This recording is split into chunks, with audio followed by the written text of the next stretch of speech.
for the show, and till then his half moon open. Sometimes go taste like a snowman. No proof, I'm a lie about a motor. No proof, like I always wanted him, I never hated him, I never traded him, and if I did, I never ever traded him. You know what is a star? Like another city, the driver's like Florida. Gucci got large, so many more. 10 in the more, never a bar. 10 in the more, 2 to the P. Nothing to you, but it's something to me. Handsome as ever, and cute as can be. You can watch us on YouTube with view for free. This one time for the Twitch. This one time for the text. This one time for the phone line. Whole time, what they gonna do next? You know, I just wish you guys would stop the quibbling. Morning, everybody. Hello, Leroy. What's happening? You know, just another day, dude. Another day. Little Thursday. Last night at the I was at the Kaseya Center last night for the Red, White, and Pink scrimmage. That nobody scrimmaged? Nobody scrimmaged. It was highly attended, not highly engaged with the playing. No Bam last night. The stranger was Kel'el. Kel'el lost his big toenail. Dude, let me explain something to you. I know people just think that it's a toe or it's a toenail. Excruciating. Oof. Because think about this. Every time you plant your foot and your toe moves in your shoe. I don't like that. So what do? You put like a little sock on top of the toe and then the big sock? Like what can you do? You put like a cushy condom. Right? It's like a toe sleeve. How long does it take it for a toe to grow back? The whole toe? The whole toe. I mean, it ain't like just snipping your nails every other week. I understand. That's why I'm asking the question. It takes a while, and you got to make sure it doesn't get infected. Dude.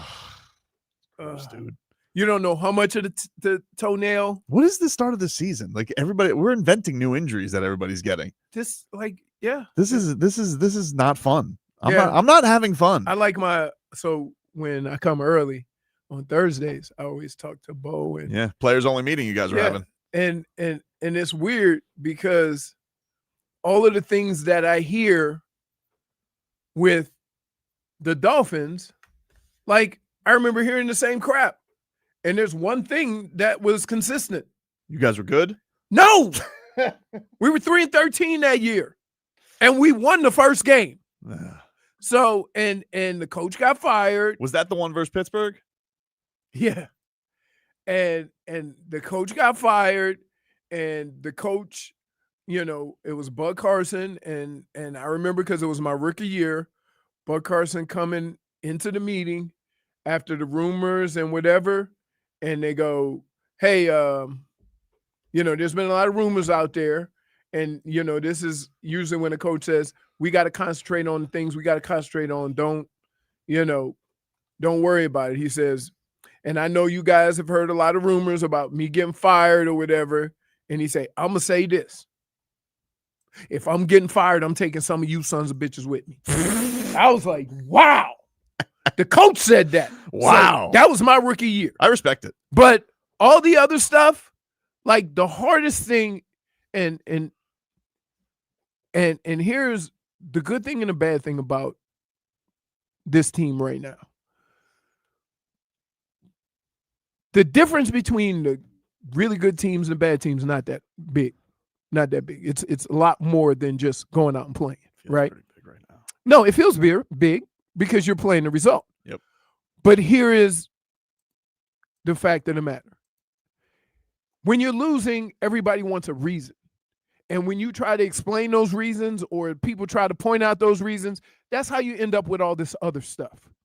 Because somebody wants to know, why is this happening? And so everybody, from players to organization to nobody wants to say nothing. Right. And so you only see stuff like this with losing teams because everybody's trying to give an explanation as to why. Well, it's exactly why the Tua thing was stupid. Right. It's just like, don't give them but anything. It's don't do that. But it's consistent with, like, this is nothing new. Right. No, listen, if Tua said what he said and they were even 500, I don't even know if it has the same, but you're flailing right now. Right. You're flailing right now, dude. And here's the problem. The problem is that we've had so many conversations about all the other stuff that we have gotten our focus away from the real reasons, right? Like the young fellas not, needing to play catch up really quick. The drop pass, when you're losing, everything is magnified, right? The O-line. Right. That is true. No one ever goes, like McDaniel Tua, what's the reason for you winning so much? You ever notice? Right. Nobody ever asks why you're winning. They always ask No. why you're losing. Seems Right. like you're real together on this team. Right. It's like, you know what? And I'll say this. Bradley Chubb tried that yesterday. He was like, "We're super confident right now." I was like, "Mm-mm." So I wasn't believing him. And I would say this is that I have never, besides my rookie year, regardless of what my record was, I've always been on a team that was pretty close. And I think one of the things that made that team close was no matter what you were going through, another player on the team could come to you and say, "Hey man, you need to do this," and you didn't take it personal, right? We are in a society where everybody's so much in their feelings that you think if anybody has a complaint or has something to say to you, that it means they don't like you, right? And that's just the way society is now. I couldn't even handle yesterday that we were starting to get the fire sale rumors. Like, I can't handle this. Can I get one thing at a time? Oh, hello, Hey. Jennifer.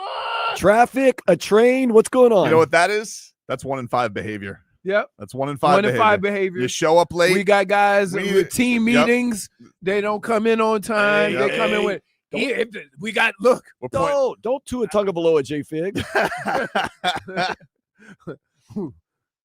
Some guys don't even go Some to the guys, meetings. we're having these extra meetings on top of our other show. We have another show. Right. And then you're not showing up on time for the other show. Right. We can't keep it together. Right. We got to hold it together, everybody. And here's when you know your team is 1 in 5. Because JFig could give 2 bleeps. Yeah. Look at her. She's like, look at her. Whatever. We're still going to sanction you. -1 for tardiness. Or accountability here. That's what it's about. Yep.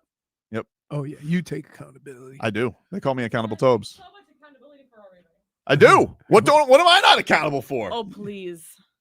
That's not an answer. I'm not even going to Oh, lie. We actually had a please. pre-show meeting. So, We did? yeah, oh, yeah. Yeah. Oh. Yeah. We went over game plan.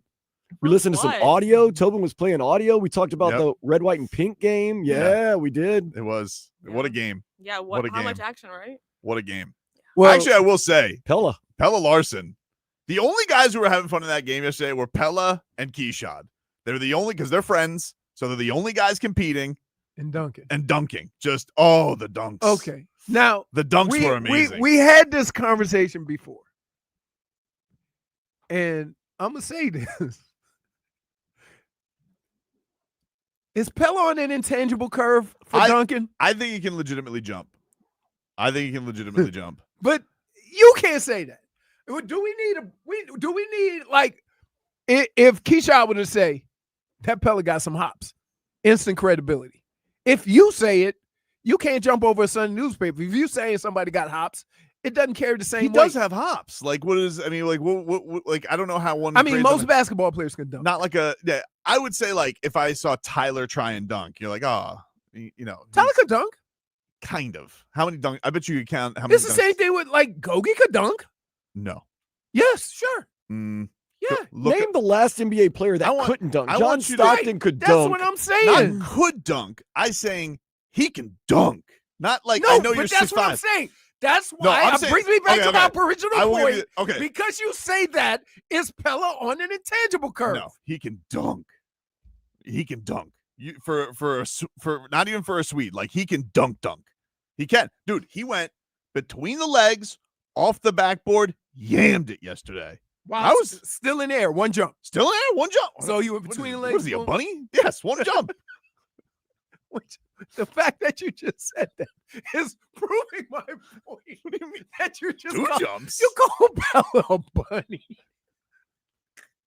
Wait, I don't think I need somebody with some credibility to say he got hops. Not you. So you want me to ask Keyshawn Johnson, would you consider Pelle under the category of having hops? Yes. Okay, I will find that. Pelle. I'll do that journalism. Yes, but you understand. Your credibility as far as athleticism, and if you see an intangible that does anything athletic, you hyperventilate. I don't think I'm hyperventilating. I'm just saying he was the only. I was surprised because we were like joking. We're Yes, see? Surprise. We were like, if Keshaw would have did the same thing, would you have been surprised? no, well, that's what I'm trying to tell you. Like, we started the broadcast last night. We're like, how many windmill dunks from Keyshawn Johnson tonight? That Right. was our over-under set. And the guy who was actually like going shot for dunk with him was Pelle. I was like, whoa, Pelle had multiple dunks last night. Again. But big time dunks. Not like, Again. whoa. Again. I'm telling you. Again. I'm going to say this. I don't like what you're doing. I'm going to say this. You and Solana Mhm. cannot be the judge of who has hops. So this is what you're alleging. You're alleging That that- me, if hold I on, stack, hold on. Hear me. if Look, I stacked you on top of one another, you couldn't dunk. that doesn't have anything So to if do you with see anything. somebody dunk, you get excited. I'm telling you. So you're alleging because Pelle Larsson is Swedish that No, that's not what I'm hear saying. me out. Let me finish. Okay. His quality of dunk is getting more juice, a la an Ethan Bonner pass breakup. He's getting more juice for a dunk but he's just doing a Myron Gardner level dunk. No. What I'm saying is all this could or couldn't be true. He could actually have hops. I'm not disputing that. What I'm saying is the people who are determining that, I'm questioning their bona fides. I get you. That's all I'm saying. I'm saying you. but that's why I but gave. because wait, But that's why I gave you Tyler see, as an you see a example. white guy dunk, you go, ooh. I don't do that. I I don't do that. You got hops. I don't do that. That Ethan Bonner is fast. He is like, fast. okay, but see, He is fast. but you know, if he were black, we call it Tuesday. Wow. But I'm just saying. That's what you would do. Yeah. I appreciate dunks from everyone. Derek Jones Jr. Anybody. Okay. If you want to divide it up, that's on That you. was the human pogo stick. He was amazing. Right. So see what I'm saying? Mhm. So like I'm not saying he doesn't have hops. What I'm saying is the two people are ooh on the mic. So who do you want me to ask this? I gotta get this. I gotta get official word from Keyshawn Johnson. Do you consider that your friend has hops? Who can I? Let me see. You know Who what? on I the- can ask. You know who I'll ask? Who? I got a source. I'll ask. All right. And He was. You have to ask. But you want to know something? You know what? Can the, I ask a You know what question? the He was problem kind with my of grinning source is? here. You know what the he's an problem? intangible too? No, he's not. Okay. He's not. But he's very nice, and I don't think that he wouldn't say otherwise. I think I got to ask his friend. Oh, the guy who's tell you like it is? Yes. But see, I'm not questioning whether Pelle has hops or not. But you tend to get a little overly excited about things that aren't that exciting. I don't think it's fair. I'm just saying he Am has I- hops. Okay. And that's why I asked the question. Can I show you the dunks? Yes. If All you show me the dunks, I would say, okay, he got it. I can All right. tell you I'll right look- away. we'll look up in some. 2 seconds. We'll bring him up on the YouTube stream, Okay. and I will show you the dunks, and then you can tell me if you think he has hops. But I will also ask. I will do investigative journalism on this. Okay, because again, you understand where I'm coming from. I'm not coming from where you can or can't. I'm just saying you as I feel where you're coming you- from you is do. slight fat shaming I'm not. and intangible athleticism shaming, Yes. and ergo Because- you think wait, that I think wait, any wait, wait, intangible let me tell you why. that does Shaming- anything. No, let me tell you why. Because your level of athleticism, he got hops, Mhm. is a little bit different than others because you get excited anytime you see, Interesting. Right. Interesting. I'm just saying, I'm not questioning whether Pelle has hops. It sounds like you are. No, I'm questioning the people saying he has hops. We will take a break here on the program, get you caught up with everything going on. Back after this.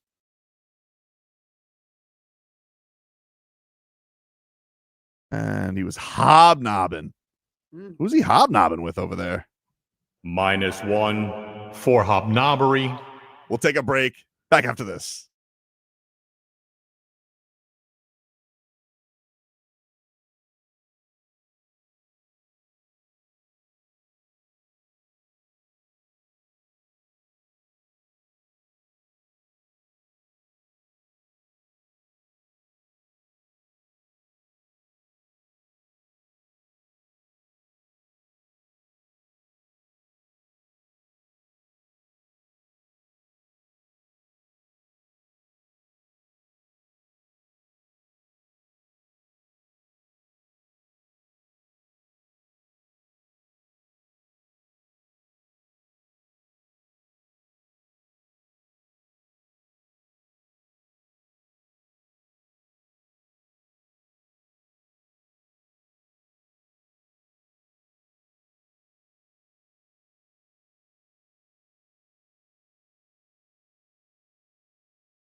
All right, welcome back. Tobin and Leroy here with you on FM 104.3 WQAM. Some headlines brought to you by Doral Volkswagen, home of the price Tito, our lowest price. Visit us at Doral Volkswagen or DoralVolkswagen.com. Last night, the Panthers, they lost 4-1. Little deceiving score. It was 2-1, and then they went empty net. Yeah, Paul Maurice has been going to that empty net early. He went with like 3.5 minutes left. Yeah, I was like, Right, like, yeah, man. Oh, I was like, That's why it ended up being 4-1. You think Bob likes that? You think he's like, does that kind of get his goals again? No, it doesn't. Okay. No, it doesn't. But some people may just look at the final score. I couldn't imagine gambling on hockey and like on a spread like that. It seems like the dumbest thing ever. Like, why would you do that? Right. If your team was trying to get in, it was a 2-1 filthy, and then you just try and get crazy, and then all of a sudden it goes over. Yep. Like it goes over. Yep. The team covers. Pretty crazy. Pretty crazy. -1 for tardiness, for hobnobbery. Man, first segment in. Who could possibly have gotten to you? You've been here for 3 seconds. She had to go and make the rounds. The rounds? Yeah. She just got here. Well, I spoke to the guy from the morning show, and then I saw Terry. What Who guy? the hell's the guy, Who's the from, guy the from the morning show? Jaime? Who? Jamie? Jaime? Oh, yeah. From, you talking about Joe Mhm. that works with him. I thought you were down there. I thought there was like a Okay. news anchor here. No. No, I'm Well, like, how you can't. Joe's in the in the beginning. Production studio. Sure. So you were hobnobbing. No, but there's something interesting going on somewhere in the lobby. I'm just saying. Wait.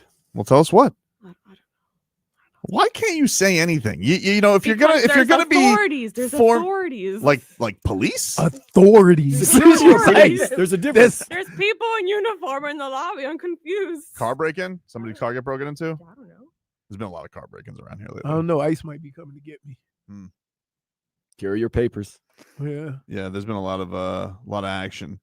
Panthers lose last night 4-1. They're back at it tonight against the New Jersey Devils. 7 o'clock is your puck drop. You can hear that right here on FM 104.3. We'll hear a little from Paul Maurice coming on up.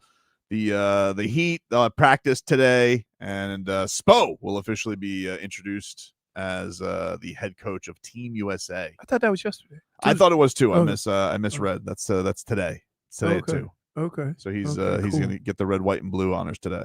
Cool. That's kind of cool. Would they give him like the ring? I don't know. I don't know what they do. I think The he, pinky ring? I think he gets a pet bald eagle. I think that's what he gets. Oh my goodness. But only you would think What? that way. By the way, just to let people know, Mm-hmm. I saw the dunk he was talking about. That wasn't even the dunk I was talking about, though. I haven't even shown you the good ones. But that's 5 tops. 5 is strong. I mean, and 5 is weak. I think you're. No, it's not weak. You're being. It's not weak. I think you're being. Keep in mind. Keep in mind. He went between his legs, then took another step, then threw it off the backboard and dunked. So the going between the legs didn't even count because I'm just going from the spot that he steps and jumps You're to dunk. misrepresenting. No, I'm not. You're misrepresenting. If he had jumped in the air, went between the legs off the backboard and dunked, that's impressive. But once he takes another step, it starts from the step. So you only include the stuff that happens after the step. That's how a true dunk contest works. No one's saying All the stuff that happens on the ground no don't one said he matter. could win a dunk contest. They didn't say that. No, you're you're hyperventilated over the you- impressiveness you're of the dunk. I didn't hyperventilate. I just said he had. All I literally said was he had hops, and you're like, no. You can't determine that by that. though. Hold on. You can't determine it by that. Okay, fine, You can't. fine.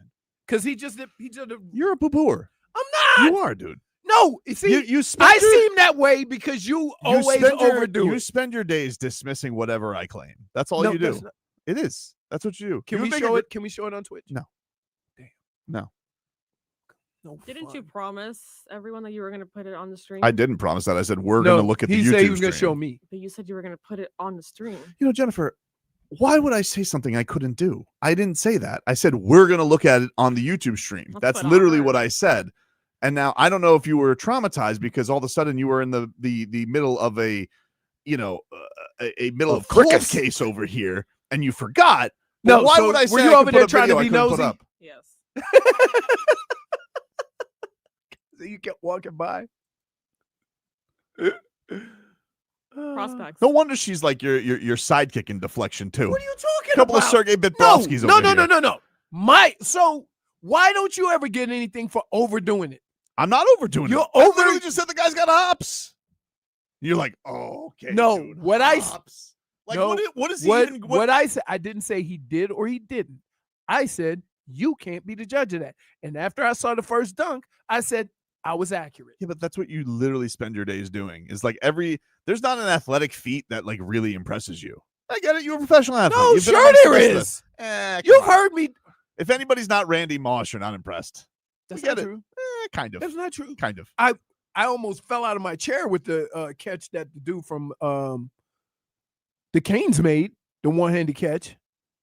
What, the CJ Daniels? Yes. Okay, there's some that are undeniable, but like even ones that are like decent, you'll be like, not that decent. That's you.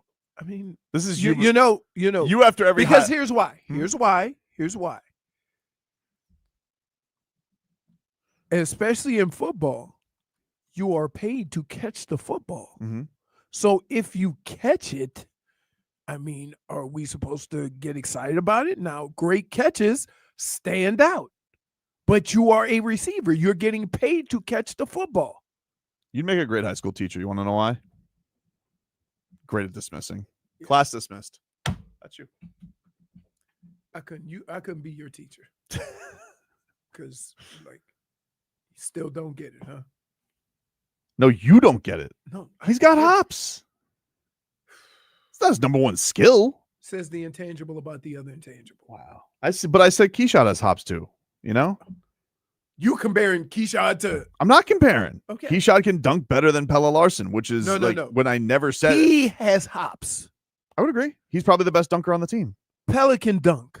Not kidding. I mean, If he catches it to dunk. last night he was fine. Nobody was defending. That scrimmage did not have a. Put it this way. The one that Jaime did off the backboard Mhm. would have got more points than what Pelle did. The throw to himself off the backboard? I don't think so, because he didn't go between the legs. In a dunk contest, okay, I'm going to say this for you the last time. The only part that matters is when you leave the ground to dunk. How Okay? many dunk contests have you judged in your life? None. So how do you know? Because I can dunk. That is true. Some of the extracurriculars that the guys do in dunking does count. Like, Yep. No. It only the quality I don't of the think there's dunk. rules. No, but I'm telling you, the quality of the dunk only starts counting once you leave the ground to dunk. Is that So the all official the rule? stuff beforehand, all the other stuff beforehand doesn't matter. You could dunk. You can't dunk anymore. Yeah, I can't dunk anymore.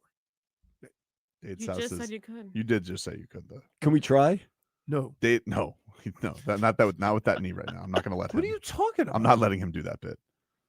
Dade South says, "Look up in the sky. It's a bird. It's a plane. It's the dismisser." I don't get like that's how dunk contests work, right? I'm aware how dunk contests You work. don't get credit for So all are you the other- claiming McClung has gotten the rub the last couple just because he's intangible? He's getting graded on a curve. Short guys Mm. and intangibles get a little boost when they really What? got hops. All of them? Yeah. I don't think so. Dude, McClung jumping over people, Nate Robinson has more trophies than him. and Nate Robinson's little. The short. Not He's short. intangibles, though. What? But he's short. He's 5'9". His fun. He was fun. 5'9" jumping over. It's like when Spud Webb, what was it, Spud Webb or was it Spud Webb one, right? Yeah, Spud Webb one. That sounds right. So yeah, Spud Webb was 5'6". I didn't even say that Pelle Larsson could win a dunk contest. I merely said he had hops. No, And you that's not like being 6'4" and can dunk is not having hops. but he's got spring to his step. Like it's not like I know what you're talking He about that's all he did with the dunk. with that dunk, but I'm telling you, I've seen him dunk. Okay. Again, Okay. You know what? I will get videos that we hold on. I wonder if I have any on here. I'm just saying that Because I got my own. I've seen Pella. you No, Like- I don't like what you're doing. can we honestly on the chat I really and- feel like this could have been one sentence to blow over, and it's become two segments. That's what That's do. what he does. That's what he does. It's actually ridiculous that this is a quibble. That's what he likes to do. Okay. Look up in the sky, everybody. The quibbler. It's too early for this. Well, it's actually not too early. You just, Canes play a It's too early for primetime game this. tomorrow, and these is equivalent about a Swede. classic Schmeathan Yes, thing is, of "Ooh, course. you guys weren't talking about the thing I want to hear about. Right. Sorry, Schmeathan, we had a debate. Even if it's something he wants to hear about, he's Right, gonna call right. you out anyway. That's what he does. Pick your battles, Leroy. I mean, this is not really. I'm just look. I get it.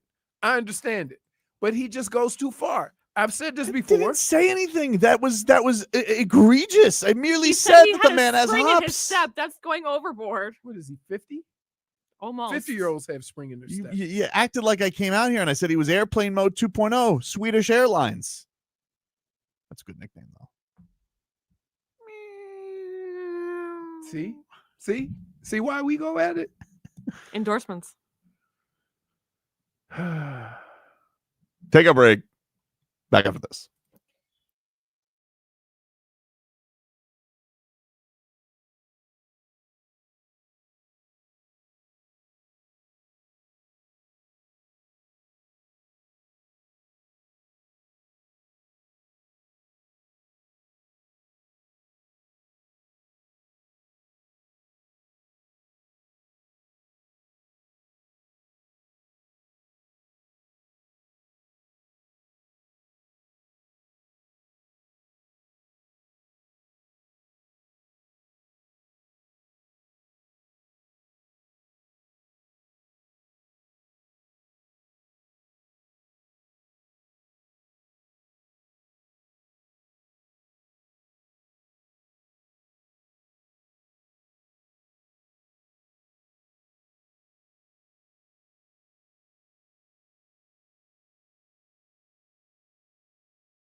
JFig needs a players only meeting. You just want to keep quibbling with me.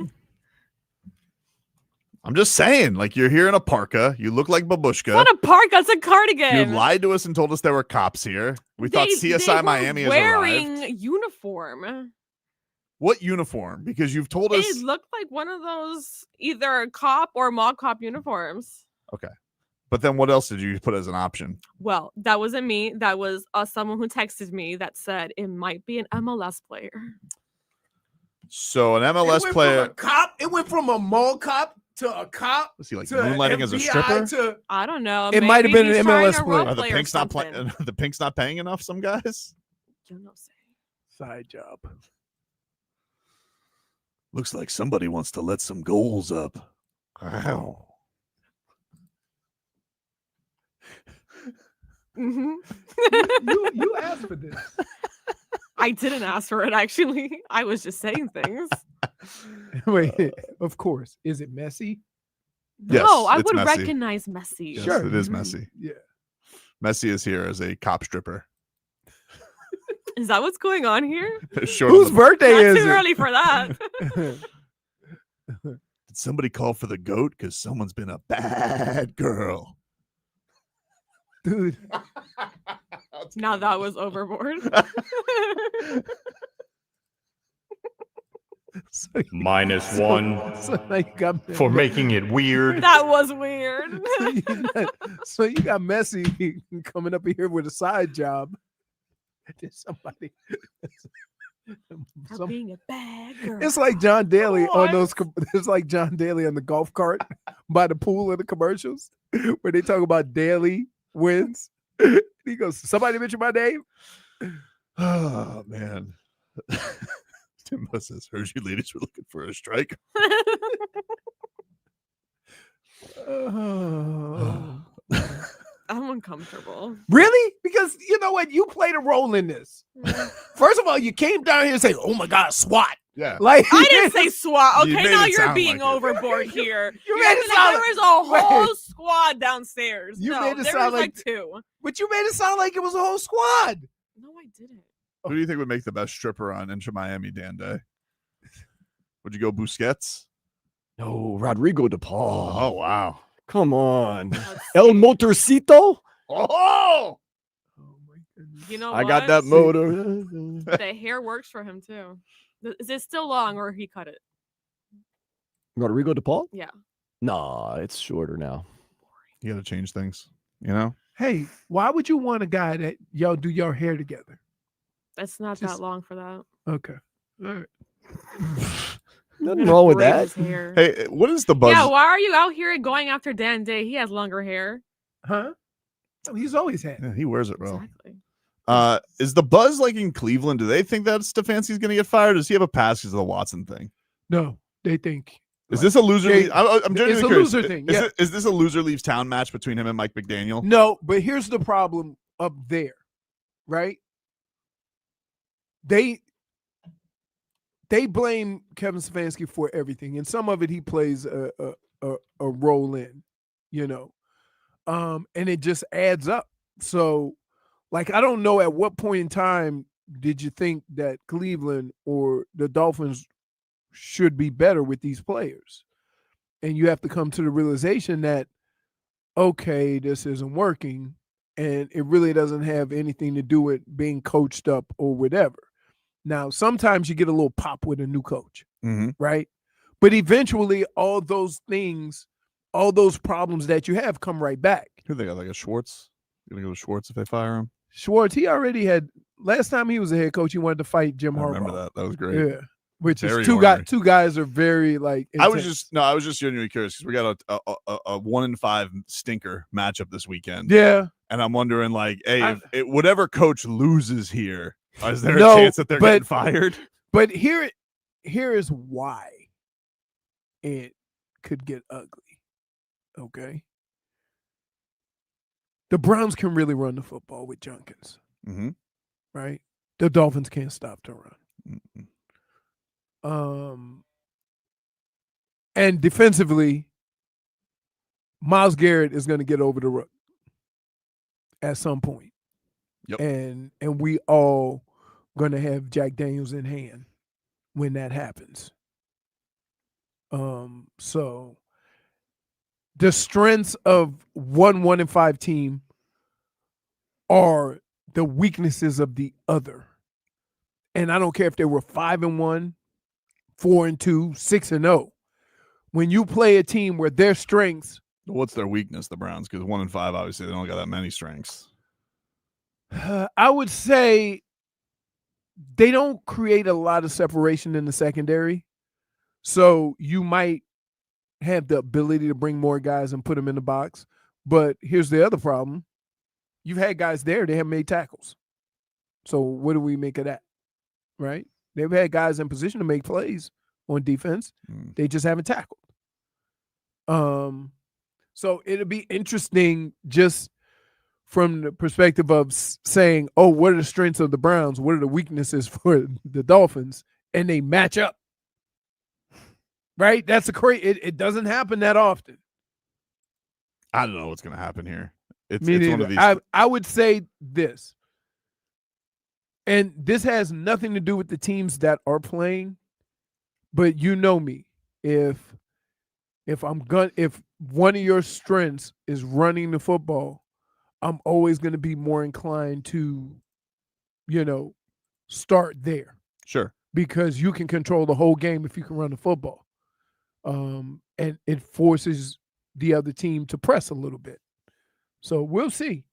Hopefully they don't give up another 200-yard rush or guys break. That has been their thing. All-time best. Well, that's the thing that's demoralizing about their defense. Run the ball is demoralizing. It is. It's really just like you could go into this thing and, like, if you're Cleveland and you see the success everybody else has had, like, just control a game as few possessions as possible and mow them over because literally, I get Rico Dowdle has credentials. Last week's guy didn't. Kamani Vidal? Vidal ran, his career high was 34 yards. Right. But Leroy, as a running back, how excited would you be to face this Miami Dolphins defense? Dude, it's like the fixer. Like, all them bad thoughts you had, how you struggling or whatever, maybe I could get me some get right. It's like, yeah, man, like in all of football, from the first day till the last day I played, the team that can run the football is usually the one that's successful. Because it does so much more than just run the football. One, you beat the crap out of the defense, right? And if you run the football enough, you ain't got to worry about a pass rush because they ain't got no energy to rush the pass because they've been on their heels for a whole game. And so that's another reason why people want to establish run. The other thing is, okay, if you look at time of possession in all those games where they gave up all those yards rushing, now it puts pressure on your offense every time you get the ball to score. You start pressing, you have turnovers, you make mistakes. So just running the football it has more of an impact on the game than just the amount of yards that you have or the amount of carries. That, like I said it last week, oh my goodness, they're going to wear this defense down. And lo and behold, in the fourth quarter, they could do whatever they wanted running the football because you're just tired. You're exhausted. I mean, if you're a D lineman, you got a 300-pound guys double teaming you to the linebacker 20 plays in a game, it wears you down. So I don't know what they're going to do about it because some of it is, I tell you all the time, like they knew what our plays were and what? Like, what are you going to do when you get there? Right? And that's kind of what's happening to the Dolphins right now. You can identify the play. You sometimes are in position to make the play. Now what? The coach could call the right play. If you can't tackle or you can't get the sack, it doesn't matter. Sports Talk at WCAM presented by Paramount Plus. You can't count on much, but you can always count on Sundays with the NFL on CBS and Paramount Plus. I think we got Spiro Adidas this week. No Kevin Harlan, though. Anyway. We're not worthy. We're not worthy. Watch your local NFL game live every Sunday. At least I can watch it on TV. All season long. Visit ParamountPlus.com/NFL to get started today. Love you, Kevin Harlan. I miss you. Take a break. Tua Tagovailoa. He apologizes. We'll get to his apology next.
What song? What's that? Mr. Brightside. And everybody in the stadium sings Mr. Brightside. Welcome back, everybody. Tobin and Leroy here with you. I was like, wow, I really went to an intangible school. Mr. Brightside. Man, 100,000 people plus singing Mr. Brightside. that is an intangible It's song, cool. too. That's when you The know. intangibles love Mr. Brightside. Yeah. Intangibles love Get What You Give, Mr. Brightside, and the intangibles love Blink 182. They also like You know what else the intangibles love? Hmm. Anytime one of them dunks. Dude, I showed you I Pelle tell- I- Larsson. what I did I showed say? you Pelle Larsson What did video I that I say? had. What did I Said, say? Pretty good. I said the dunk you showed me was 4 or 5 tops. Okay. That did not show that he had hops. The other 2 dunks you showed me. Yep. That he got some hops. He got some hops. Happy for him. Let's get to some headlines. Are they going to be any good this year? And don't tell me you do. You know, you have no idea, right? That's the scary part. We have no I'm a little idea scared. I'm a little scared. because they can't, dude. I'm a little scared. Because no matter how deep you go into the roster, they all in games the same way. Well, I am definitely nervous because that last year was a year from hell because they had more blown fourth quarters than anybody in the NBA. They were the worst fourth quarter team. They blew double-digit leads. They were the worst clutch team in the league. And you don't want to see anything like close to that. And guess what? In the game. And they're also very banged up right now. I haven't seen anybody this preseason, which has been annoying. Yesterday, a toenail fell off, and I couldn't even watch a scrimmage, which I was like, are you kidding me? Dude, don't please. I'm not joking about the injury. I'm Okay. just saying, like, can you, like, of all the other injuries, it's like, what hasn't happened yet? What hasn't happened yet? Toenail falling off. I'm like, are you That bleeping sounds kidding me? And guess extremely what? painful. That hurts more than the other ones. I'm sure, but Because it's like a burning hurt. so And you rub the top of your toe on everything. So yeah, like part of me is nervous about the season, but then there's part of stuff I'm really excited about because I do think that we got some. I think that Jovic is going to have a really good year. I think Ware's going to have a really good year. I'm very curious about Bam's season. I think this is like a legacy season for Bam in a lot of ways. I would say not as much this season, but I would say when we put the next 3 seasons together Mm-hmm. before these young guys come up for their second contract, if everything has been built and confirmed and they play a certain way, like all the people before Bam have kind of taught him, right? That basketball here is played a certain way. That's when you'll know what his legacy is. A carrier of the No, you know? his professionalism is known. Like there's never Yeah, but that's you never can a be question. I'm professional, talking you about gotta win. You I'm gotta talking win. about can he be an impact player to raise this team up? That's And but without that's- Tyler. And I think that's an important thing because I think with Jimmy leaving, right? And everybody here knows, you guys know, we love Bam. Bam's that's a guy Yeah. we've been in his corner for a long time. But I do think that, yeah, you're the max guy. Like Tyler, we're what, 4 days away? He's not getting the max, at least now, and he's hurt. But he's not out. Okay. If you're an all-star, you got Norm Powell next to you as a near all-star. Can you guys keep this afloat even until he gets back? And can you bring this thing? I think it's a huge deal for him. We cannot afford a Bam Adebayo offensive slump to start the season. Not at all. And so You think I he do- does, and he Leroy, tries to do so much this guy- offensively that it sets him back? I don't know, but he's going to be there. There could be a season where he ends up, he's number 2 in scoring by the end of this season. Like that's where he is in numbers. But like everybody has acted like, hey, Jimmy left and you guys lost everything. And everybody's kind of forgotten all the big things that you had in part of those finals runs. And after a year that they had last year, I kind of get it. Like I understand people are doubting. He's not on any of these defensive lists. He's not on any of these. You know, he's kind of on the fringe, which I'm not saying that's even unfair. When you have 37 wins, that's what's going to happen. And that's why I'm very curious to see if you get this guy, if this guy can live up to what he's shown, then okay. Then I think the Heat are going to be okay. But if he's going to do this whole I'm going to sit back and make everybody comfortable thing and I'm just here to anchor the defense, dude, they can't afford that right now. I can't afford a 17-point-a-game Bam Adebayo. I can tell you exactly how you feel. you have a guy that is going to be number 2 on the all-time list, and you can't think of any moments or seasons that he was as impactful as the number 2 scorer in franchise history.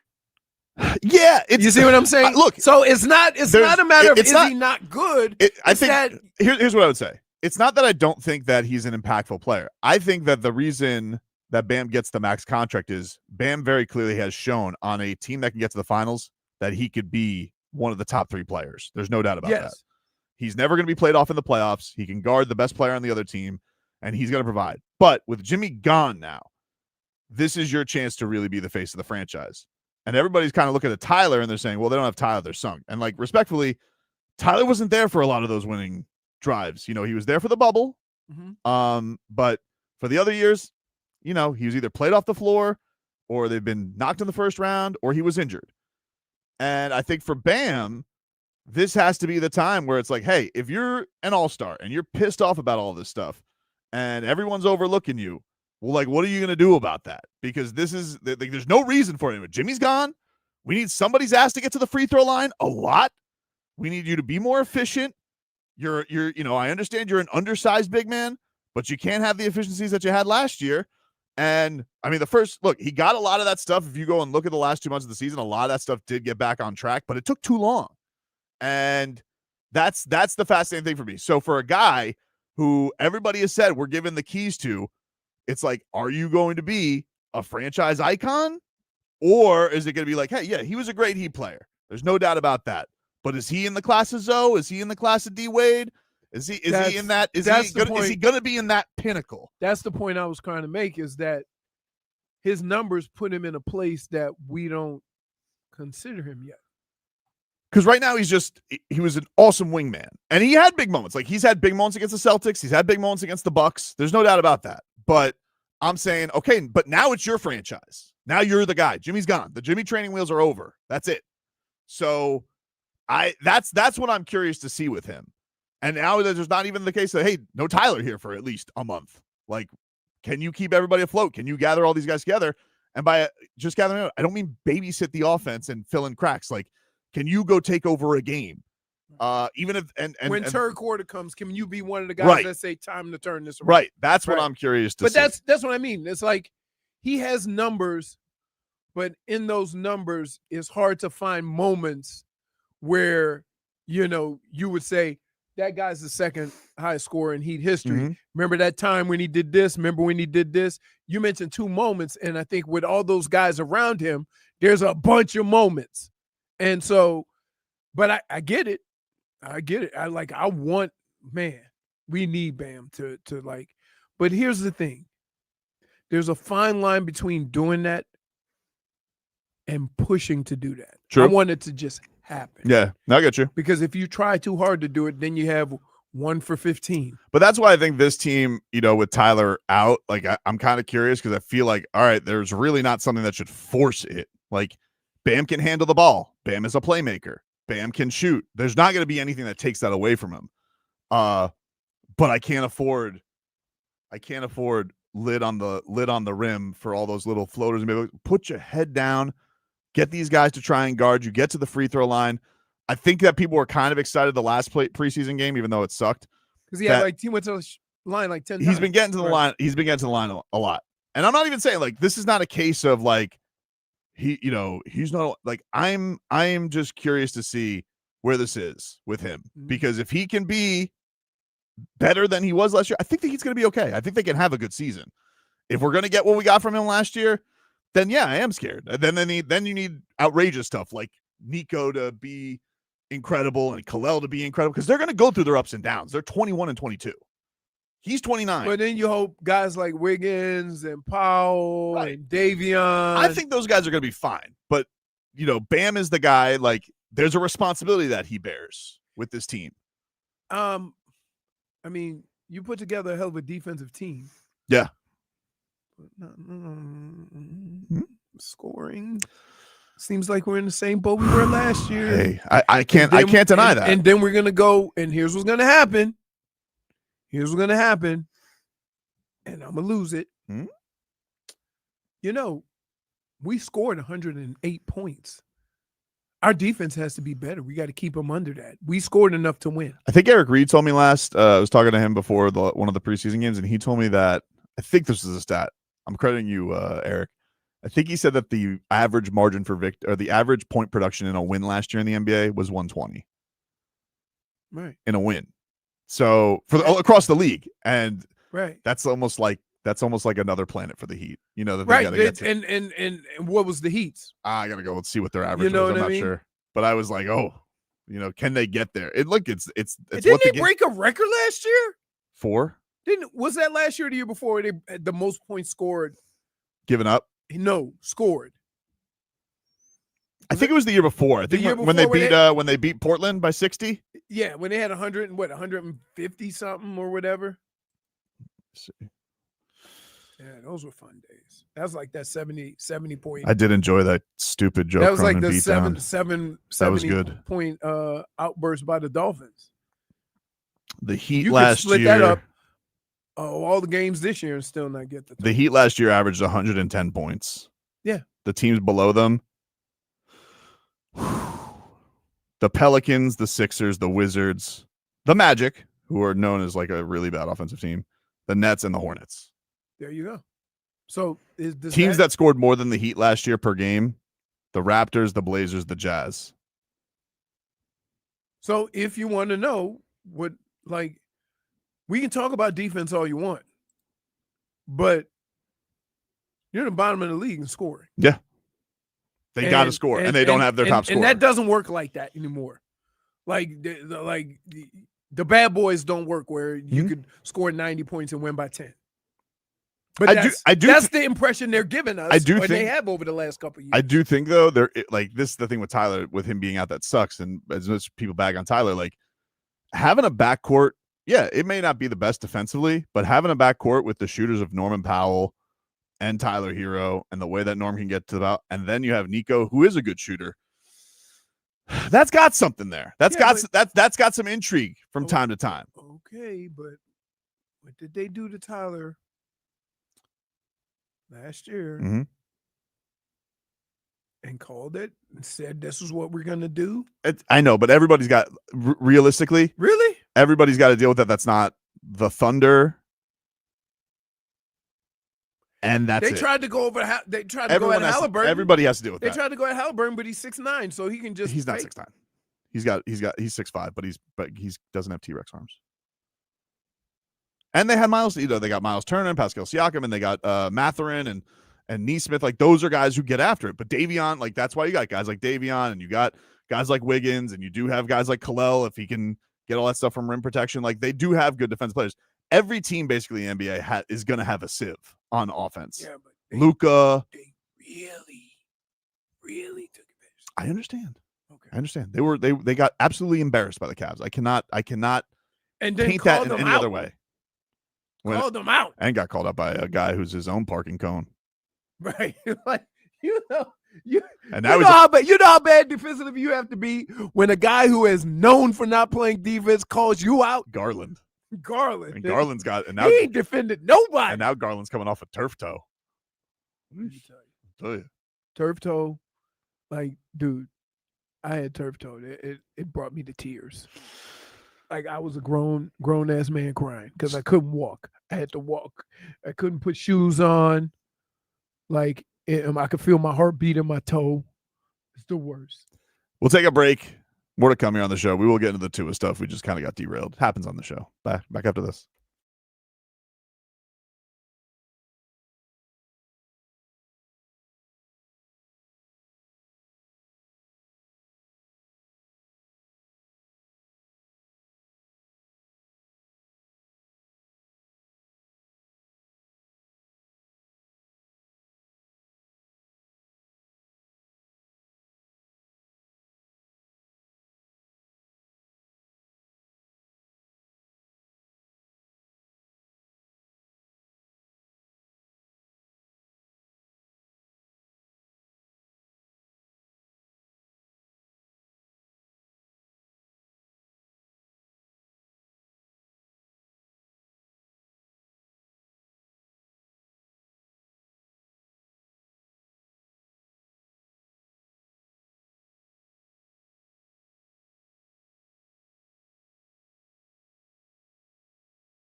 Welcome back, everybody.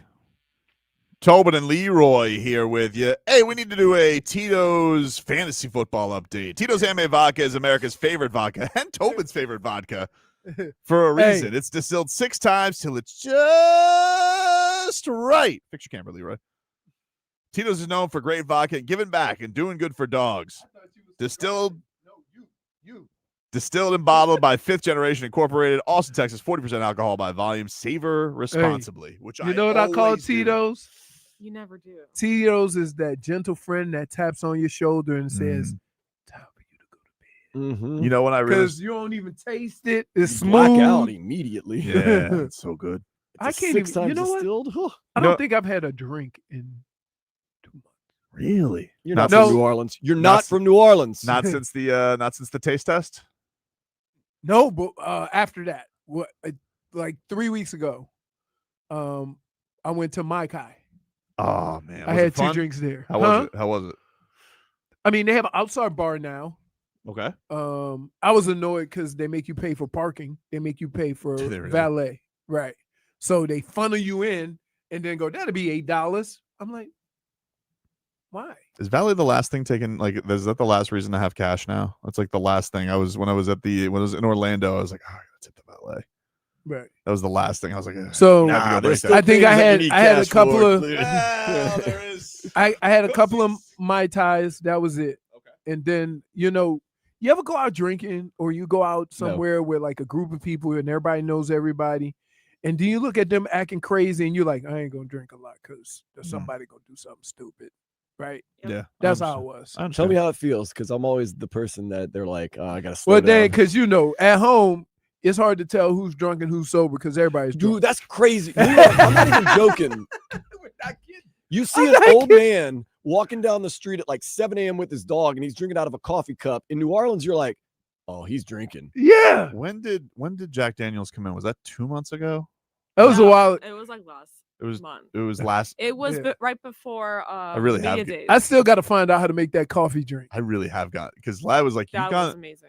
Vlad's like looking at my YouTube page. He goes, "You really have been drinking a lot of that Jack Daniels, and it's the only thing I'm drinking it for is after Dolphins losses." And by the way, heat season's right around the corner. Oh. So, but I was like, man, I really have drank a lot of this Jack Daniels bonded from those Dolphins losses. Oh man, Man. I can't drink angry.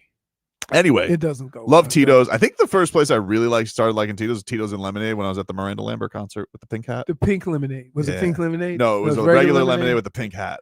You can. I'm telling you. Now I use my Tito's for transfusions. Mm. You don't know what transfusion is? You never had a transfusion? Mm-mm. I don't know. It is vodka, grape juice, Mm-mm. ginger ale. You lost me with grape juice. You don't like grape juice? I Who don't- doesn't like grape juice? Have you ever heard anybody say grape juice is nasty? No, She doesn't like grape juice. Did I say it was nasty? She hates kittens today. Yeah. No, wait. Jennifer, did we not have this conversation? No. And you said like, yeah, when we left. And I said, if you could, you knock somebody out. Huh? Yep. yeah, I would. Yeah. Okay. So that's Just got the same as there. hating kittens. Mm-hmm. What can we do? Listen, we're all friends here. What can we do to make you feel better? Apparently, call 911. I have a couple ideas. Point. Someone please call 911. Oh my goodness. That was look, she can't even say nothing. It wouldn't be the worst idea. So Andy Slater, this is for fantasy. If you guys are looking at the Dolphins, Wait, Andy give them the Slater's- conditions first, then we can talk about it. Andy Slater says new Dolphins Browns game in Cleveland could have 50 to 60 mile per hour wind gusts. The National Weather Service says it is, quote, certainly a system worth keeping an eye on as a stronger storm may materialize. Current forecast 94% chance of rain, 36 mile per hour wind gusts, 65 degrees. Hey, who does 94% humidity?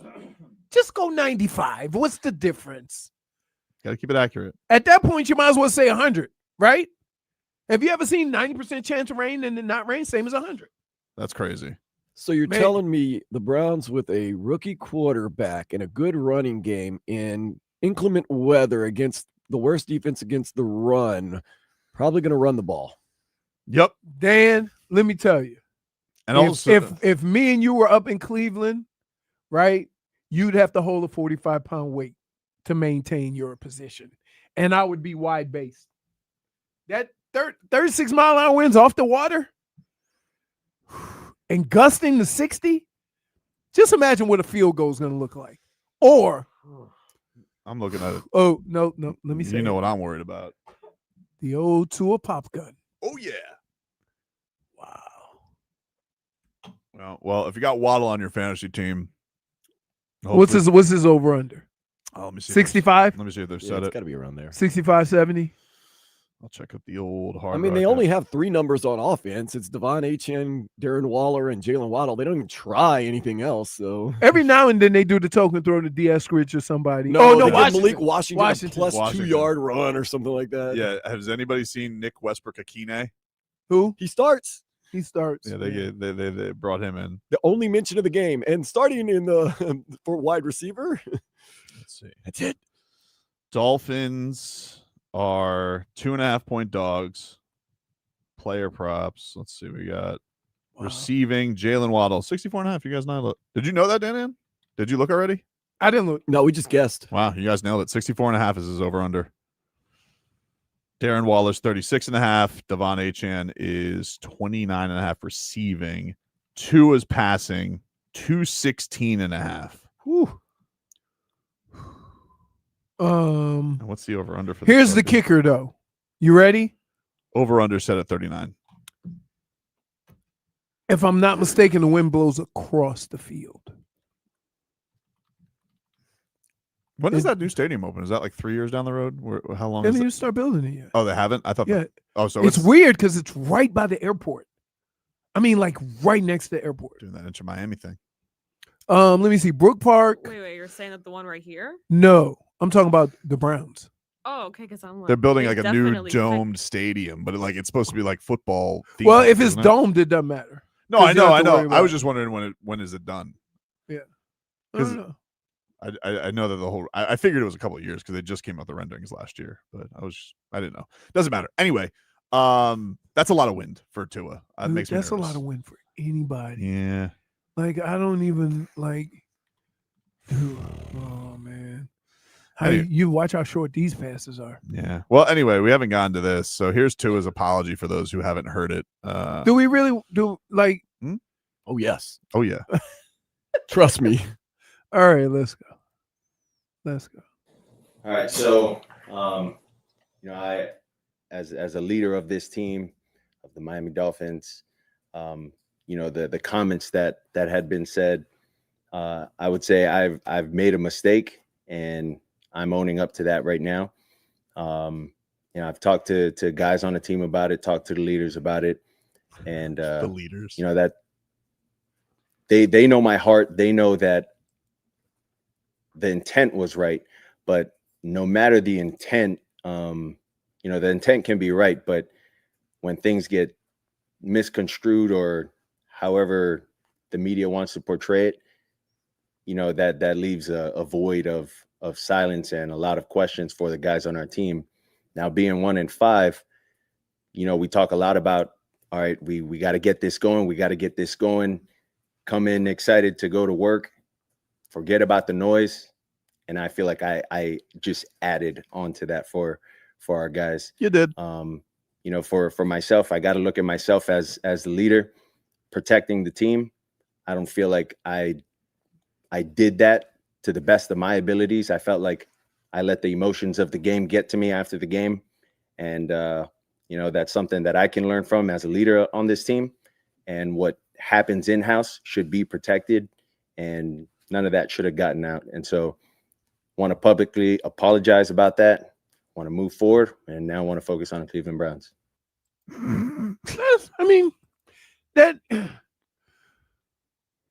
That's fine.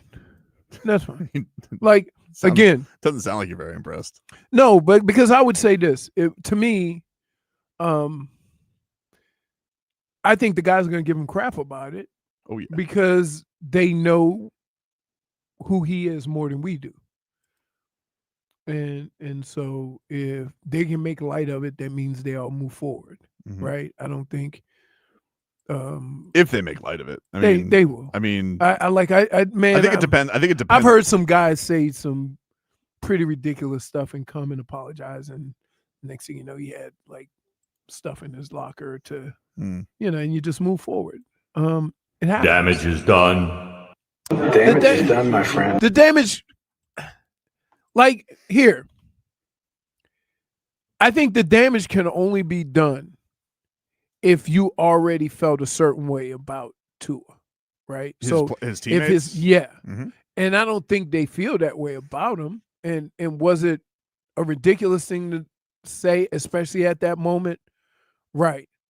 But 1 in 5 is speaking more than what Tua is saying. Well, that's the thing is like, and that adds to I don't know all if the of this. apology really matters at this point. I think Jack Jones said it best to Perk, where he was just like, we're like, F what he said. We're 1 in 5. Like, right. That's, but like, that's how everybody I don't looks think at he it. cared. I don't think he liked what he said. I don't think But he don't care. Like, That's not, who cares? If they lose, it's the apology's not going to matter. If they win, then it could be a rallying point for at least a week. It could be an elixir. That's just it. I think we're basing his sincerity and how the team feels based on their ability to play football, which is a bit ridiculous because we've already seen how they play football. Yeah, and I think we're also basing the sincerity of like, I'm sure he knows like I stepped in it because I made a swirl. Like no 1 in 6 team is getting or 1 in 5 team was getting this coverage this week, and it's only simply because of what he said. Right, what he said that put them in the spotlight this week. You make look. He did a terrible job of reading the situation, reading the room. I mean, when he says my emotions got the best of me, I said, well, you'd be the first one on that team to show some emotion, right? Like there's no, and I don't know how to deal with that. A lot of times if somebody you like on your team gets in a little trouble, you rally behind them. So if you see a different kind of intent or energy, you could look at them and say, yeah, they're really trying to rally behind Tua. However, it's hard to rally behind somebody when the thing that you do the worst is like the main thing that determines your physicality, right? You were terrible at stopping the run. Running the football is like a man's man type of game, right? That's hey, we're going to flex on you. We're going to walk all over you. We're going to dominate you. That's running the football. You ask any defender. You can ask Crowder. You can ask Kim Bocamper, right?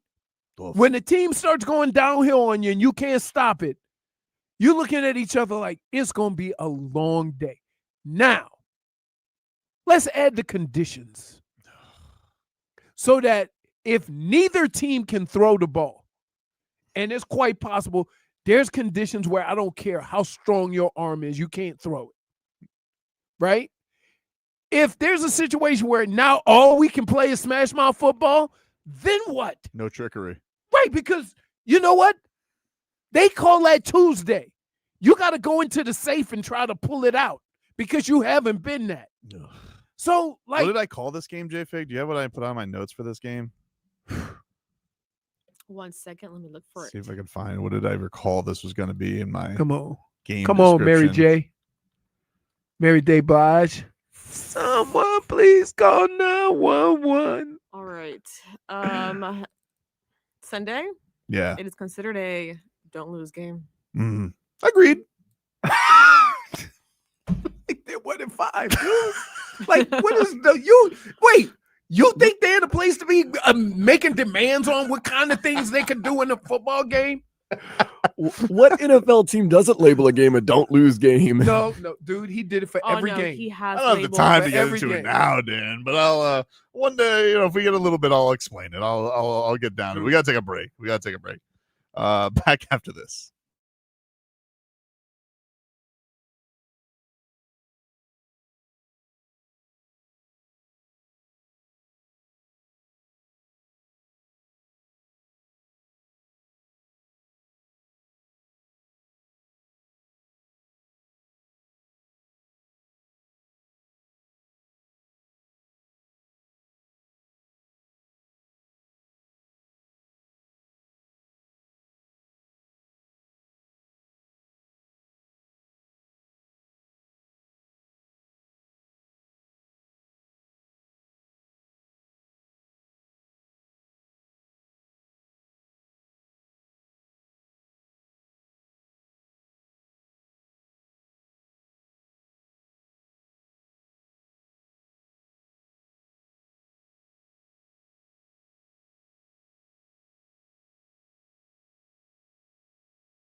Hall and Oates. Yep. Dispute. Did you like Hall and Oates? They're not like my favorite. What's going on? Is there something in the news? They just Nothing. fixed their beef. So I've said, I bet you they go back on tour. Oh. And we were talking about how Oates was like backup singer. We used to have the Hall and Oates bit back on the Zaslow and Hockman or Hockman and Zaslow morning show. Yeah, somebody had it. And Zaslow really hated that bit, but I loved it because I loved Hall and Oates. And then at one point, Hockman and I had to go serve punishment because we got our NFL picks wrong, and so we had to have sandwich boards. And my sandwich board said "honk if you like Hall and Oates," and I drew Oates because he had the mustache. Yeah, I'm telling you. Let us get to the mixed bag. You guys know on this show, we're no strangers to fat shaming. You guys familiar with Lane Kiffin? Oh, yeah. The coach that keeps failing forward? Amazing. Yeah. Lane Kiffin had a thing or two to say about Kirby Smart. Off the wall question, you and Kirby, probably some of the more demonstrative coaches on the field. Who do you think burns more calories in a game, you or him? I don't know. That's a good question. I walked by the TV and saw his press conference today, so it doesn't look like he's burned too many calories.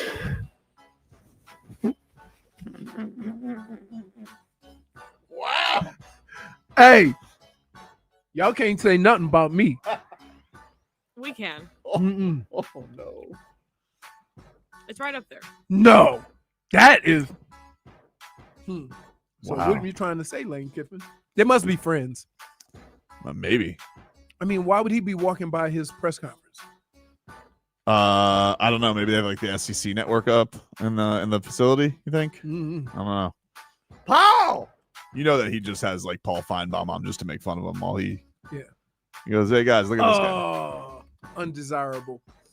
What's wrong with that one? Lemon. Nobody likes the lemon Jolly Rancher. Cam Ward, this was his reaction to Callahan getting fired in Tennessee. It's really not for me to say. That's not my thing in the building. My job is to play quarterback. My job is to help lead this team to win. So I'm going to support whatever decision we make. The guys in the locker room are going to support it. But at the end of the day, with coach and without coach, like, we're trying to win football games. That's the main message that, Coach Mike is preaching, and we just got to live by it and stay true to it. Man. He gives all the right answers, man. He does.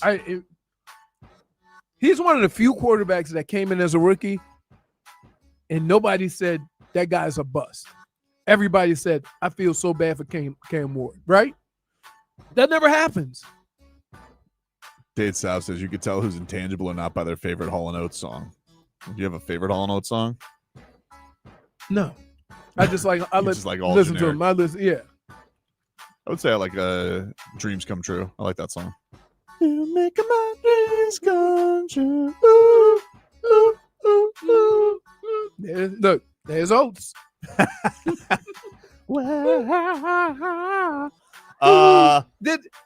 Hall ever have? He didn't even get his time to shine, right? I don't think so, dude. Right. Just a wingman. Wingman. Brad Marchand was on the TNT broadcast before yesterday's game, and he was asked about Anton Lundell. This is what he had to say.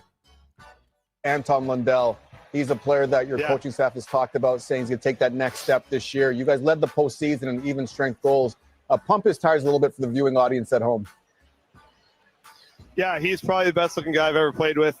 Phenomenal line. Yeah, just great dude. But no, he, in all seriousness, he is an unbelievable two-way player. So responsible in both ends of the rink. His stick details at such a young age and kind of knowing where to position himself to support the D, support the wingers. And then he's very strong with his stick. And I think last year you saw his abilities to make plays and to finish plays, and he knows where to go to be around the net. And, he's not scared to be in the battle. So he's got an incredible future in front of him. And this team's been very blessed to have him in the 3-hole. He's a 1-2 on any team. And, so it's been a treat for this team to have him there. And you're starting to see what he can do with some more ice time and some power play. So like I said, he's got a bright future. There you go, Brad Marchand on Lundy, but mostly he's just saying, dude's handsome. Handsome. Mr. Las Olas.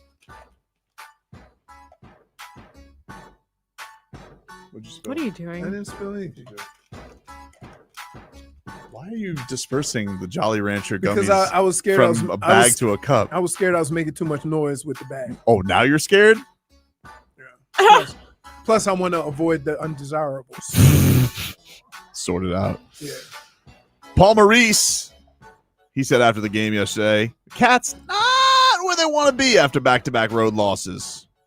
First back-to-back of the season. What's the message for the guys heading into tomorrow in Jersey? Well, I got a message for him, but I'm not sharing that yet. Yeah.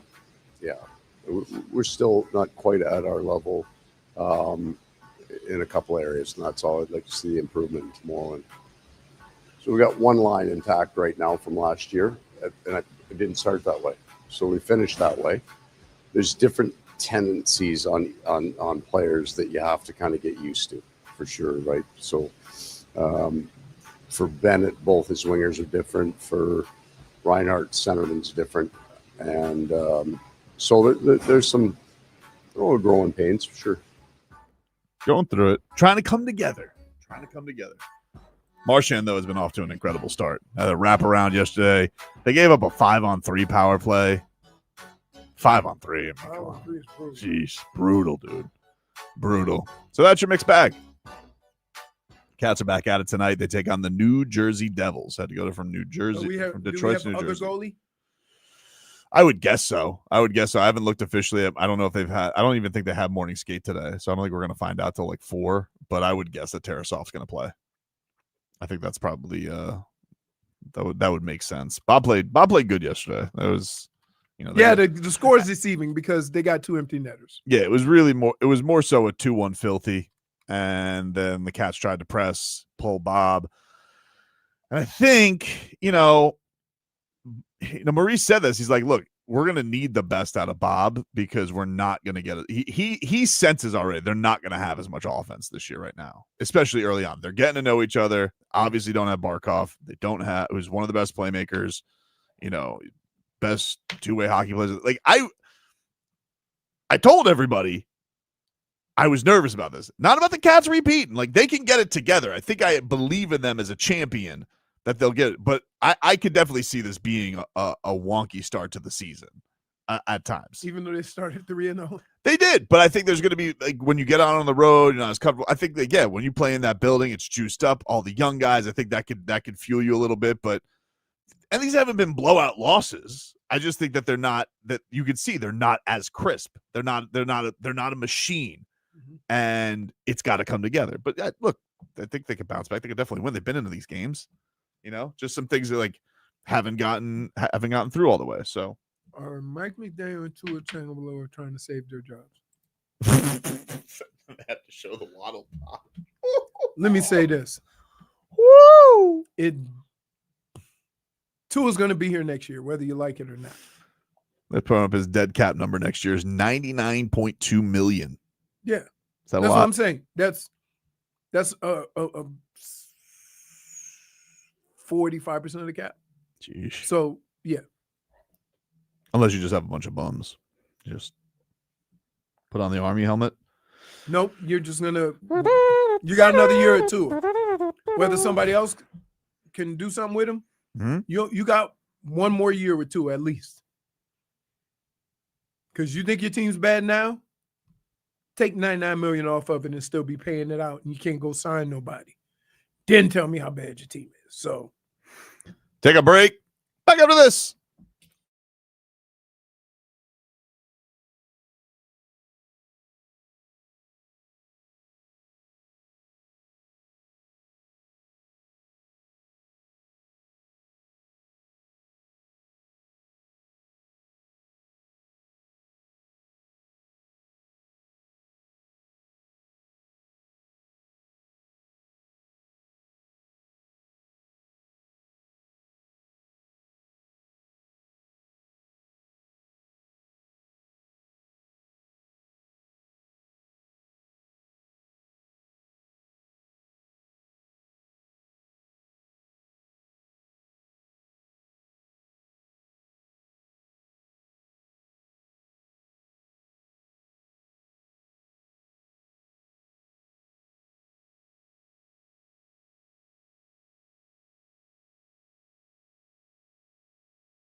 I'm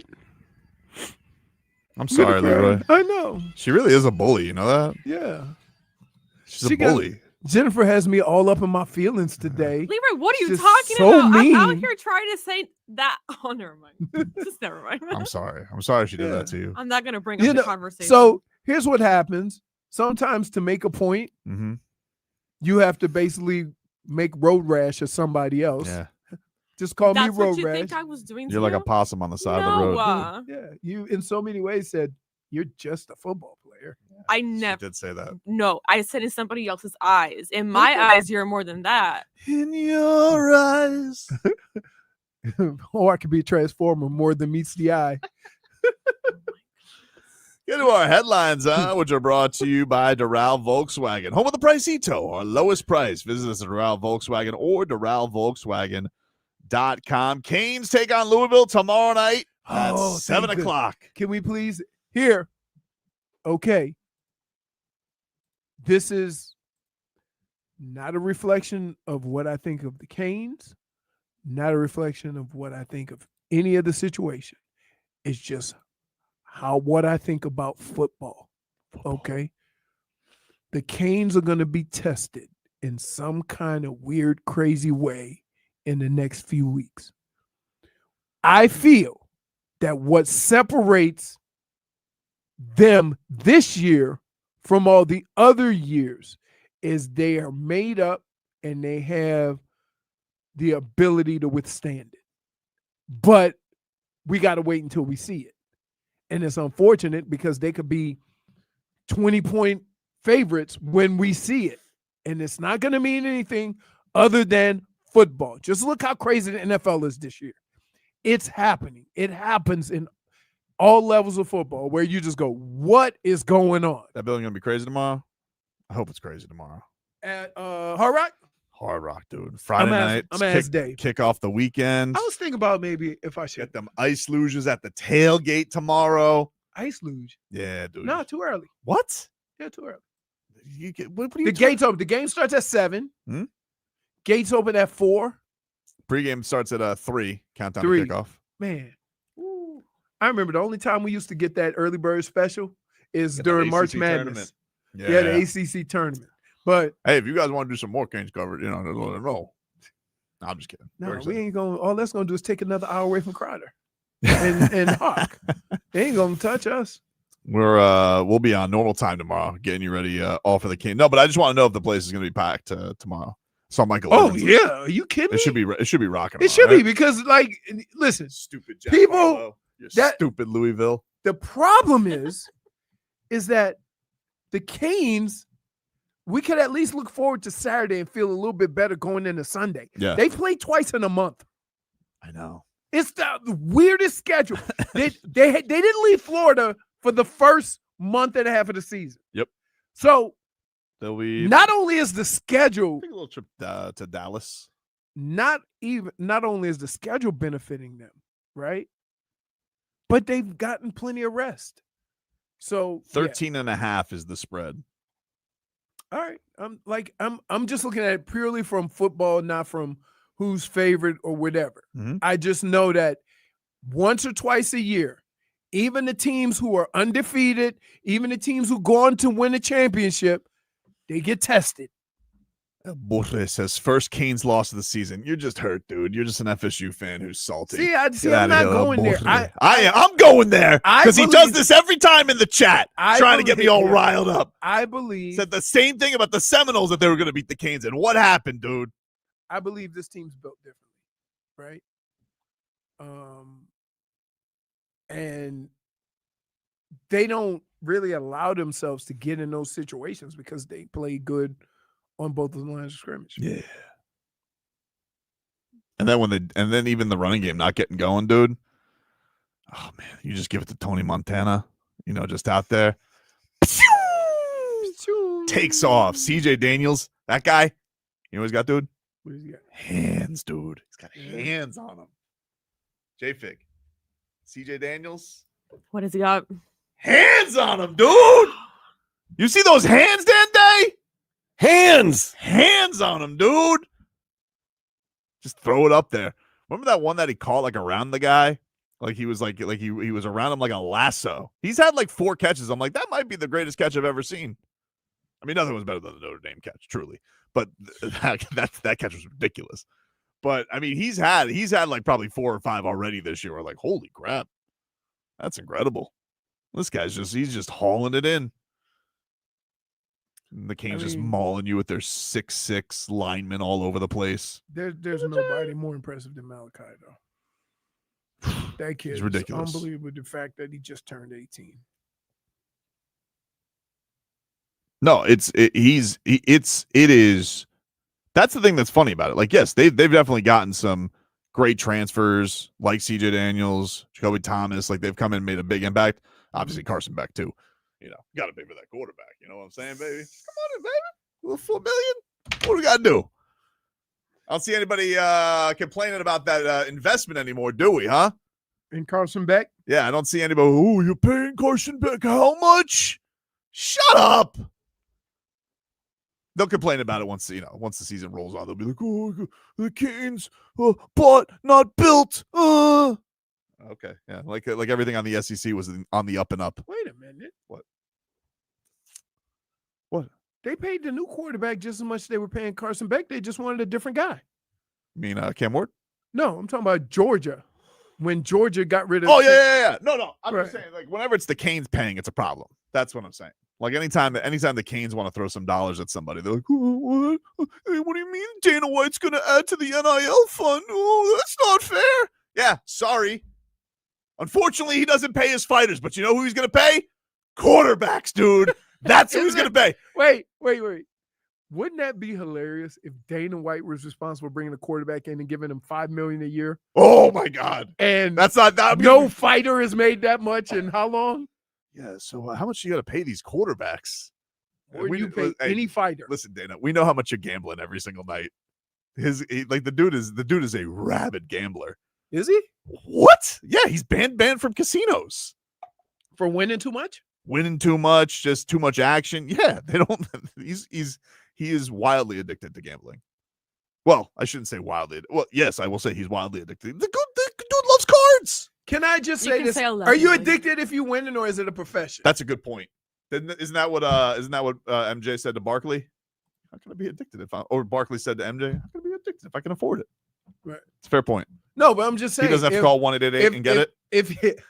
If he invest, they changed it. What is it? It's 1-888. They something else. Still the same. What is the number you need to call for continuing to bet on Julian Hill? 1-888. I'm an idiot. Call your mother-in-law and tell her she'll set you straight. Dana White's like, what? Pay John Jones? No. Tight end? Sure. What does he need? Hey, Papa Dana, come out here with the just come out here with the NIL funds. My other favorite is, I can't believe we paid Carson Beck $4.5. You didn't pay anything for him. What do you care? Is that not the craziest thing? Like, yeah, you ain't even just get him to say yes. That's the good thing about college. There's no cap. There is. Yeah. They're changing. We'll see. You know what they do with college rules, dude? Break them. Yeah. I mean, just look at what the LA Clippers did. Allegedly. Oh man, that's your get out of jail free card. You can say anything if you say allegedly. Yes, allegedly. Mm-hmm. He loves to gamble. No, he doesn't allegedly. I mean, he seemed to really like to gamble, dude. I don't know what to tell you. Allegedly. Yeah, it lives in Vegas. It's not against the law. Who? Dana. Yeah. By the way, speaking of fighting, they've just announced another fight for the Jake Paul Tank Davis fight. What is it? Anderson Silva versus Chris Weidman, 3 in a boxing match. Excited.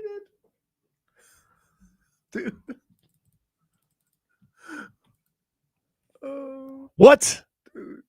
It's a classic matchup. Can I just say, you will fall for anything. What do you mean?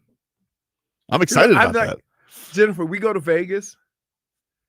You know how hard it is for me to try to talk Tobin into not going to the fights at 1:00?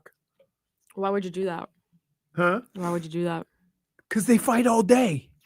If that's his passion, he loves that. No, not at 1 o'clock. I'm like, we'll go at 5. Let's go to the pool. When in Vegas? Nah, we go to the beach, go to the pool with my friends. He called me. Hey, You were very uncomfortable when you were in the water with him. Huh? You were very uncomfortable when you were in the water with him. No, that's because the big back's next to us.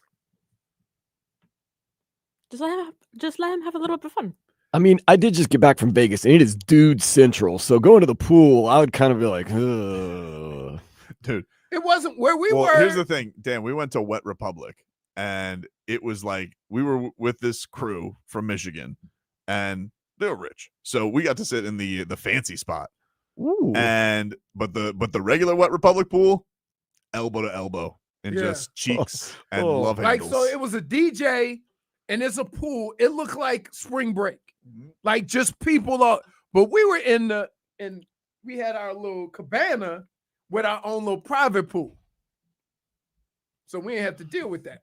Schmeathan says, "You guys have gone to Vegas? You're such a rat bastard, Schmeathan."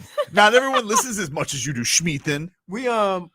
Oh man. Dade Staff says Louisville said they might play 2 QBs. You know what the saying is? Do you know what the saying is? If you have 2 QBs, you have no QBs. Bingo. Don't worry. Nervous. Guess what? Been there? Oh, was that the flag football guy? No. So the first year after Jim left?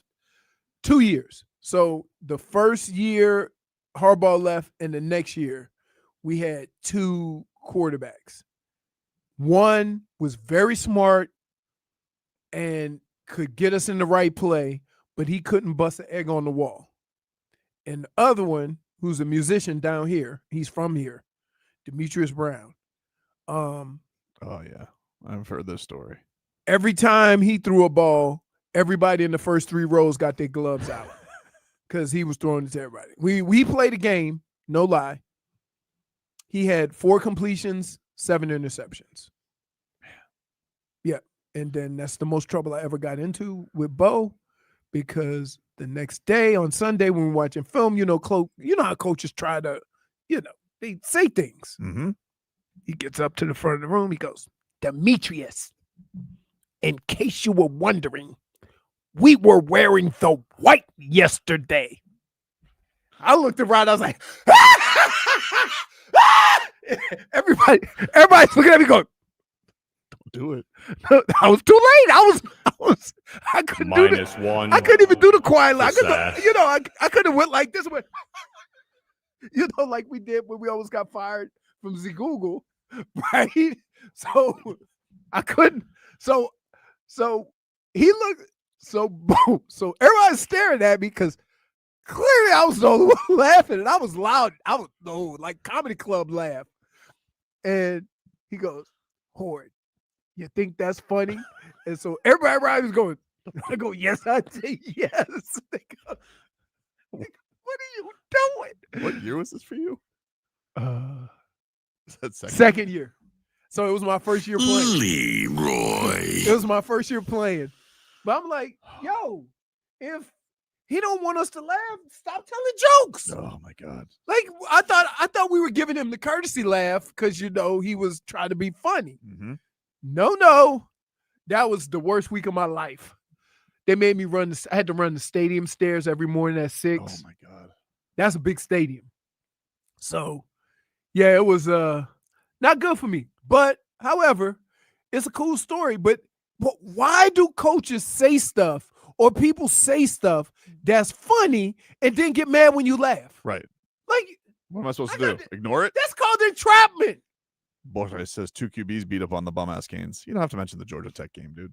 Hey, but guess what? Again, that did annoy me. I am telling you, this is a different team. Dude, we haven't even gotten the running backs have been so impressive between Fletcher and Chamar Brown. Like, you haven't even needed Jordan. Jordan Lyles has basically not played. And they were like, yeah, he may be the best. Right. And I'm like, what? Yep. Because Fletcher's been a monster. And Yep. Marty Brown's been incredible. Yeah. And they're a fortress. Like, And you know what's amazing? We talk about all the other stuff. You don't realize how good Beck has been. Yeah. which is the craziest I thing. like those bombs last game though, dude. Yep. That was fun. I almost called him Chip Beck. He's a golfer. Really? Yeah. Carson Beck, quarterback. Take a break. More to come here on the show. Back after this.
All right, welcome back, everybody.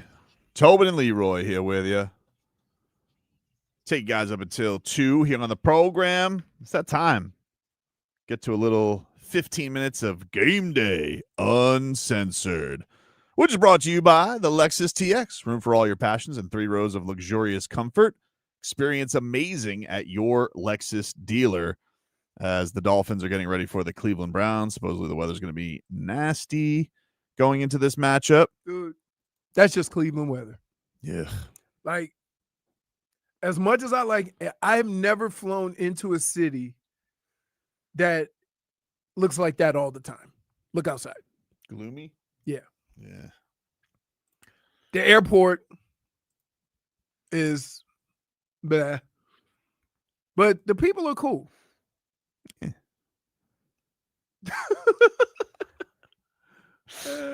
Oh, man. Patrick Paul, he was asked to assess his second season thus far. Here's what that Giant had to say. We're not winning, so it doesn't really matter. So just got to do my part to be able to get us, try my best to, help with the winning. And I feel like we can turn it around. So excellent answer, you behemoth. You hear that, Tua? Barely in the league. He knows what he's doing. He also says he's excited to take on Myles Garrett. So Well, that's that. I don't know. Hey. I think he sounds like a crazy person. There. Hey, that's what we all say before the fight. Somebody gets that news. You too. know, that's like the people that go into the fights that they ain't afraid of Mike Tyson. Right.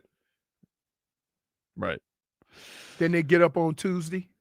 Some guys actually do that. But wait, how does it go? Myles Garrett, did you hear the guy you're taking on this weekend, Patrick Paul, is excited to take you on? He just goes. Does somebody like leave it on his locker, and then they're just like, not worth it. Somebody in the media department's probably just like, here's what Patrick Paul said, and I'll see you later, guys. He just goes, huh. And then Myles Garrett just gets it and he just crumbles up the paper, throws it behind his shoulder. He goes, noted. I'm surprised the guy that punched him in that face Is still in among the us. street. Yeah. Yeah, me too. Because if he would have did anything, everybody would have got on Myles Garrett. Is he the scariest person in the league?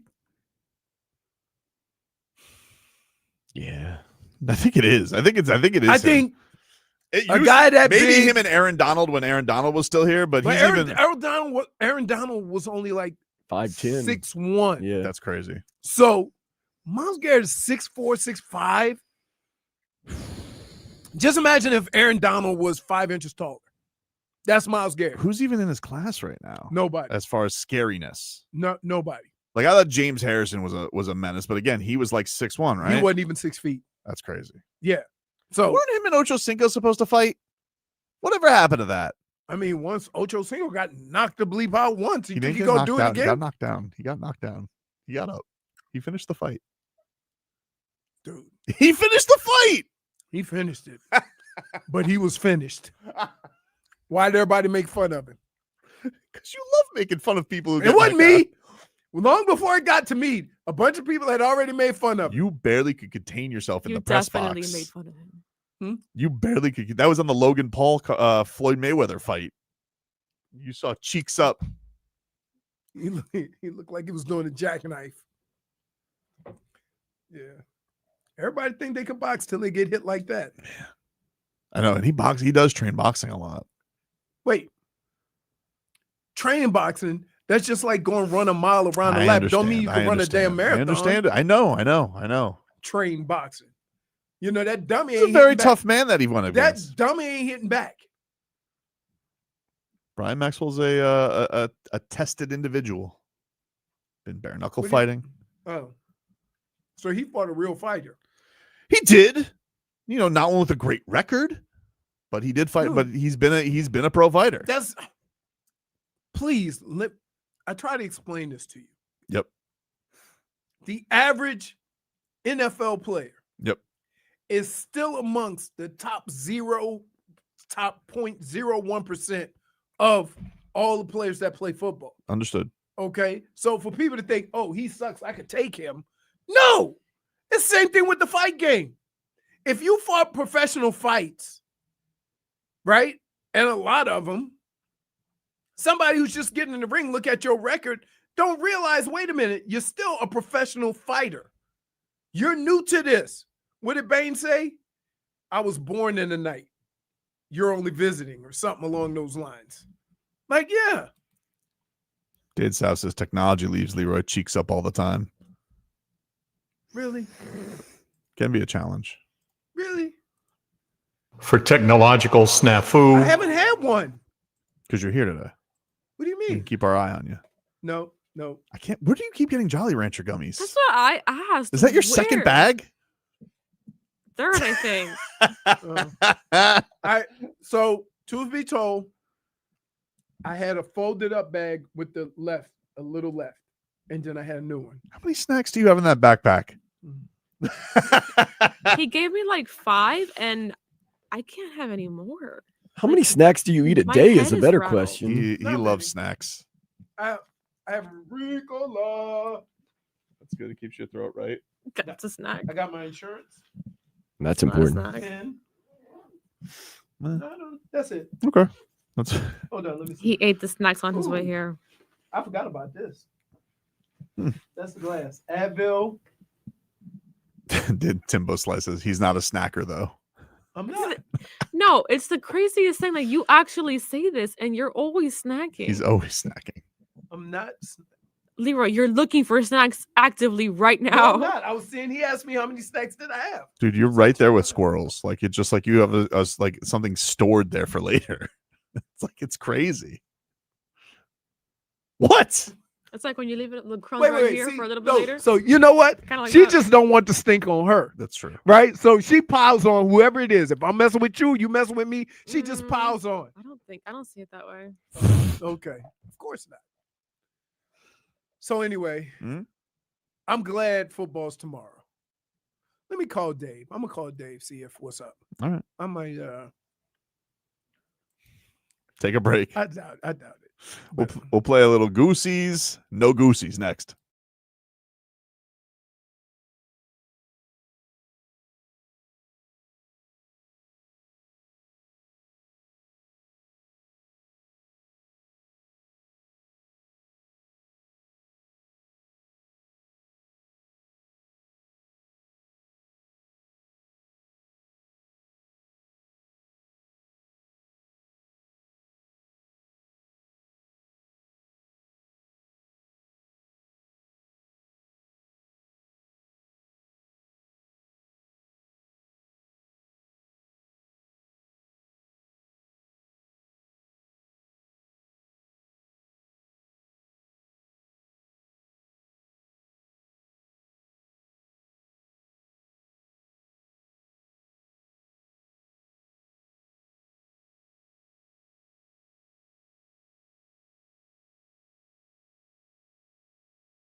All right, welcome back, everybody. Tobin and Leroy here with you on FM. My legs are going numb on the toilet. WQAM. Going into the rabbit hole on Instagram.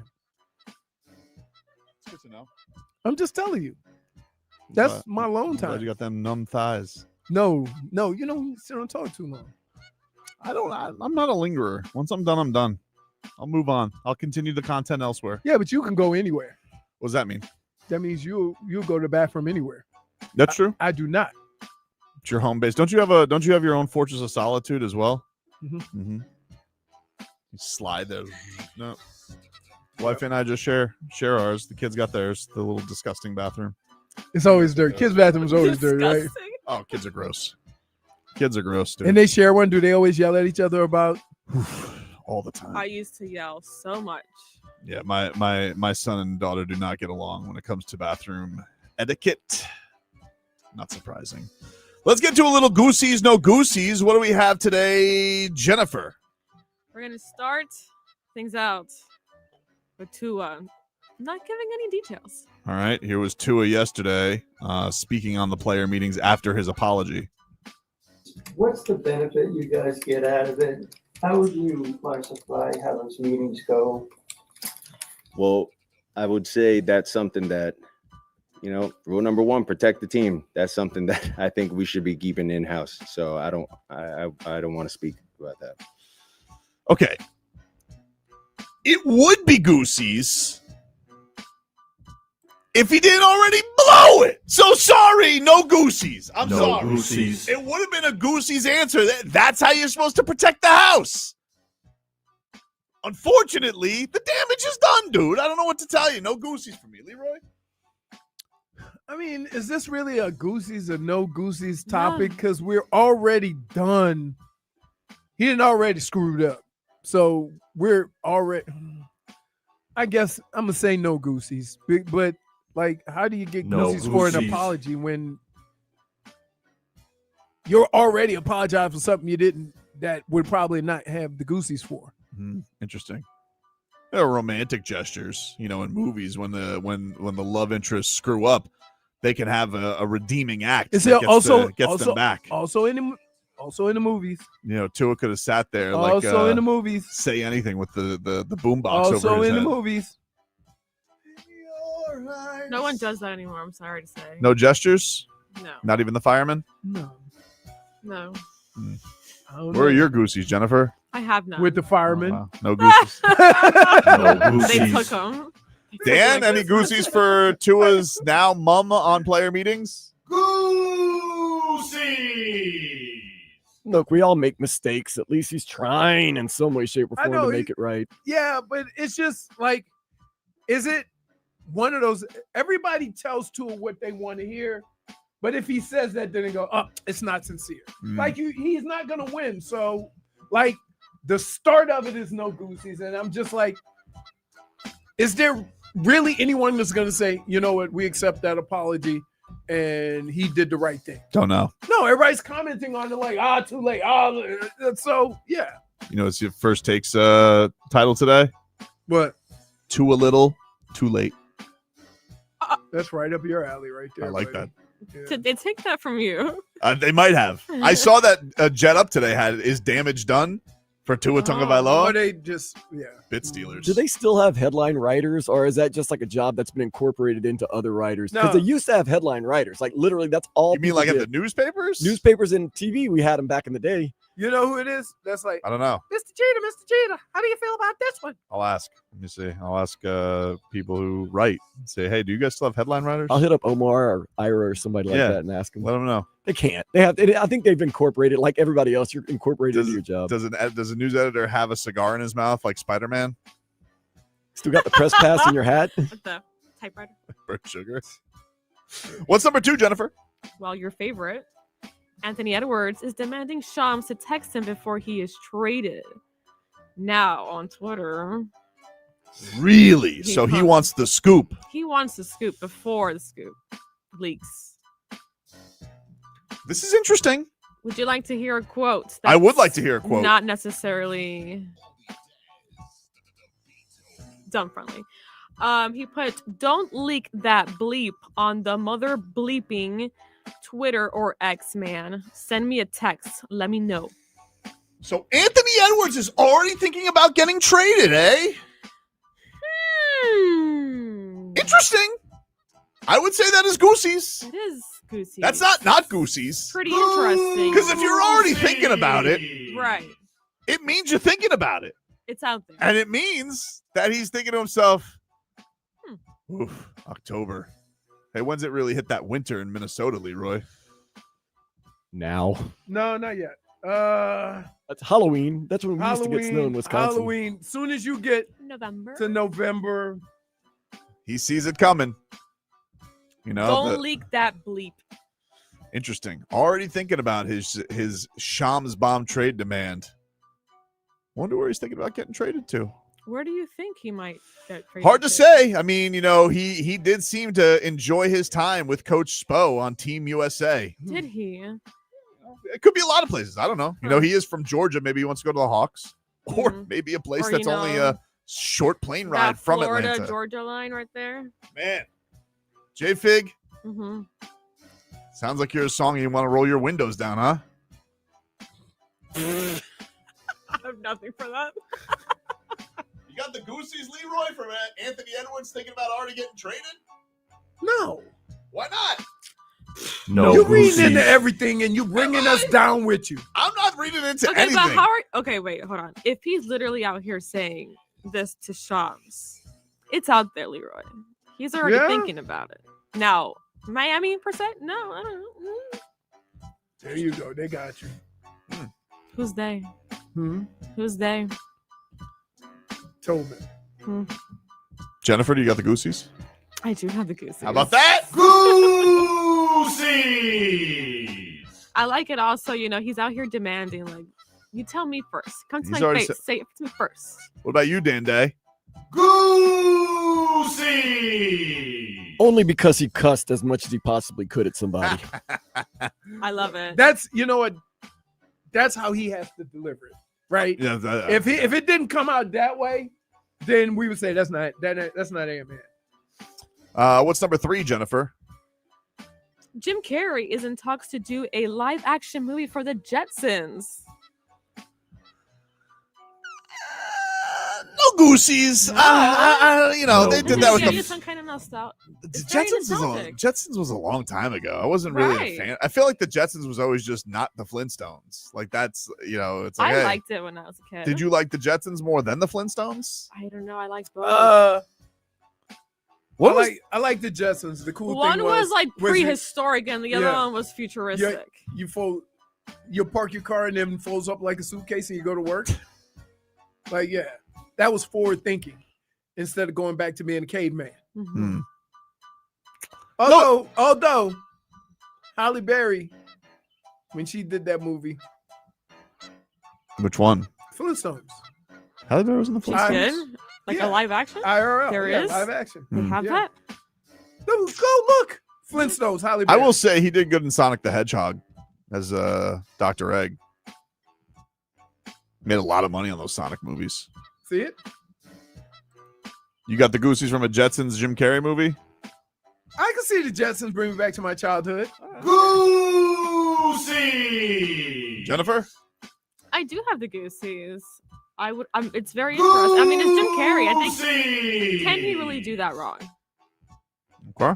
All right, Dan He Day. also did the Grinch. Amazing.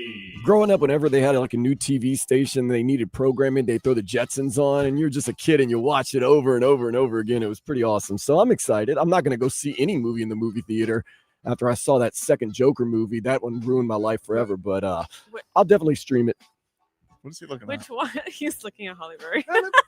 She looks great too. To this day, Halle Berry is. You know what? I just saw the picture. She looks amazing. Isn't she she's in a Lifetime movie or something, right? Yeah. Did she play Wilma? Yeah. Yabba dabba doo. Caveman. -1. How can a prehistoric man who stops a making car it with weird. his feet Fair enough. hook up with Halle Berry? For making it weird. Yeah. That was a little bit too much. Okay. That was me in the hallway earlier. Okay. What's number 4, Jennifer? Arch Manning on being labeled a flop. All right, let's hear from Arch Manning. Of course, they did beat Oklahoma last week. I mean, look, I wasn't playing well, and I'm going to continue to get better. But everyone has their own opinion, and that's what's good about America. So you get to freedom of speech. So it doesn't bother me. Man, he sounds just like every Manning. He's just like, aw shucks, cut that meat.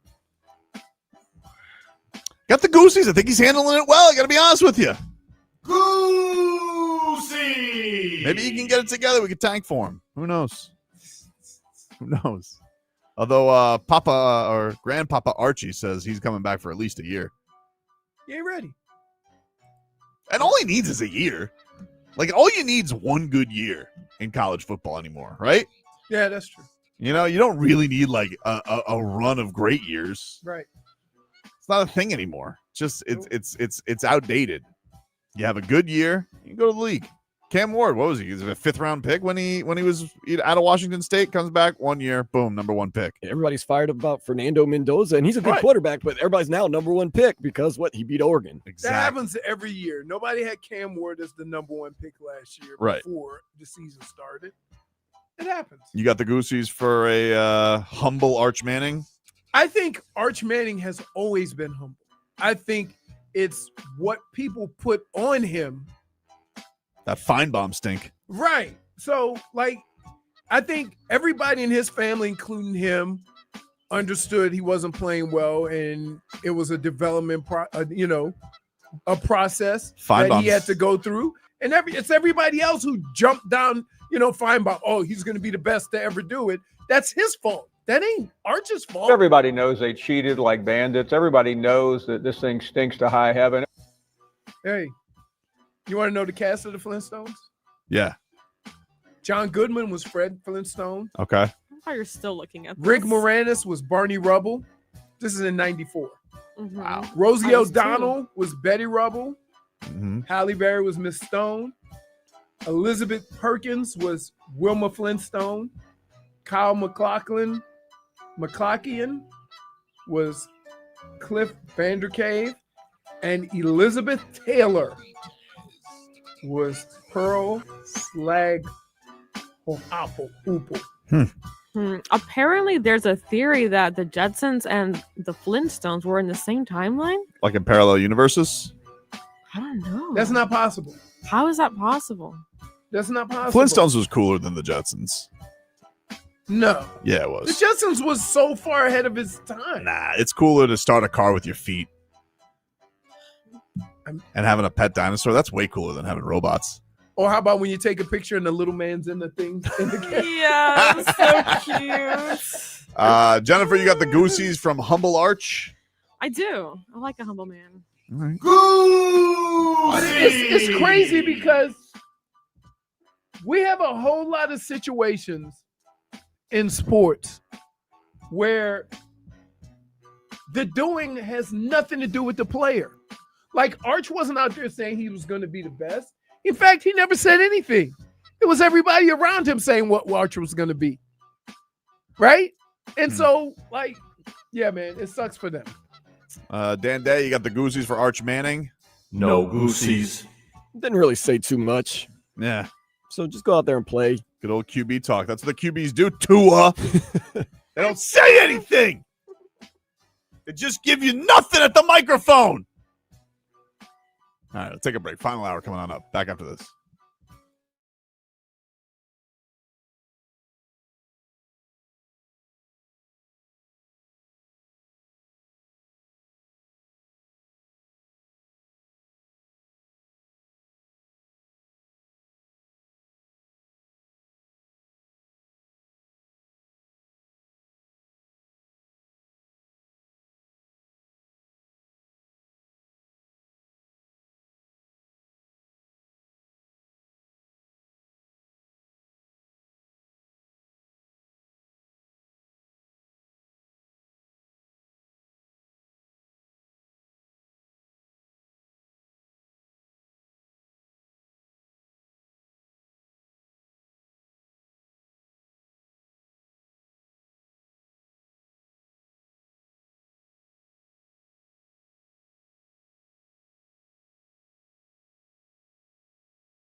On FM 104.3 WQAM.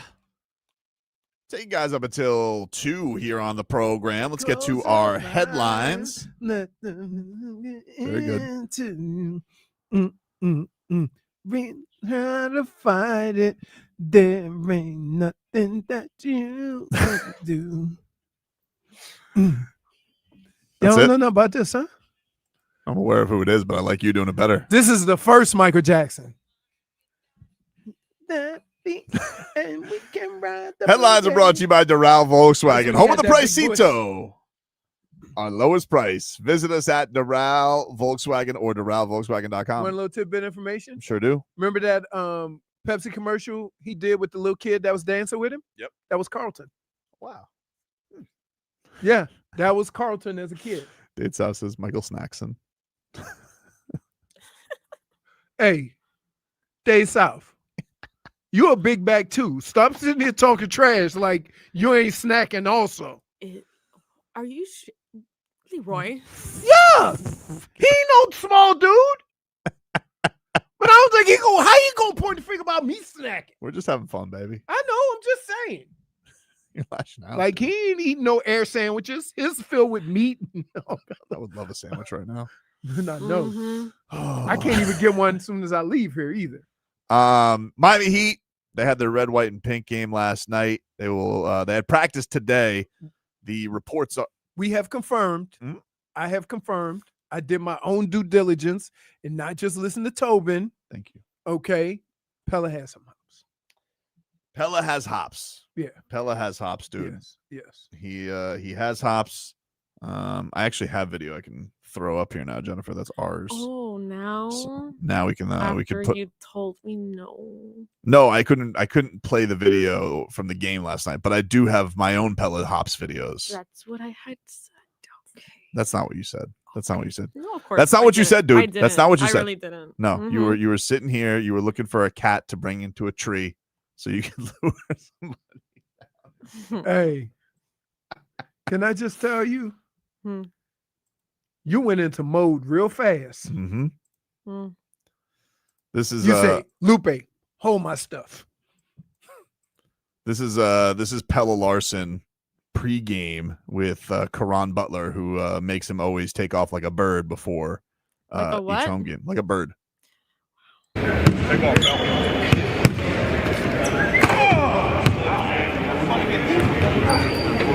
Eagle?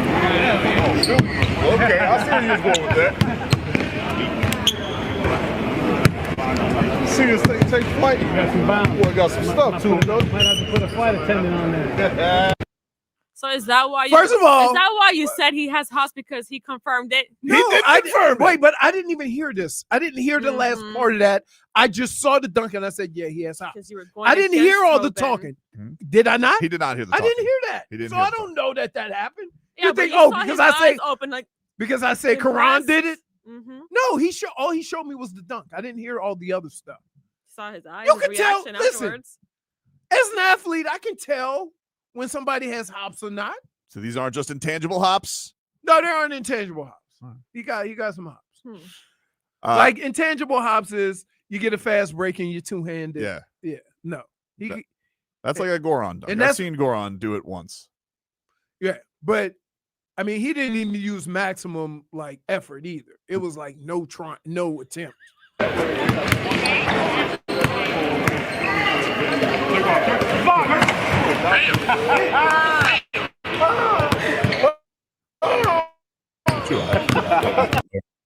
Hey, wait.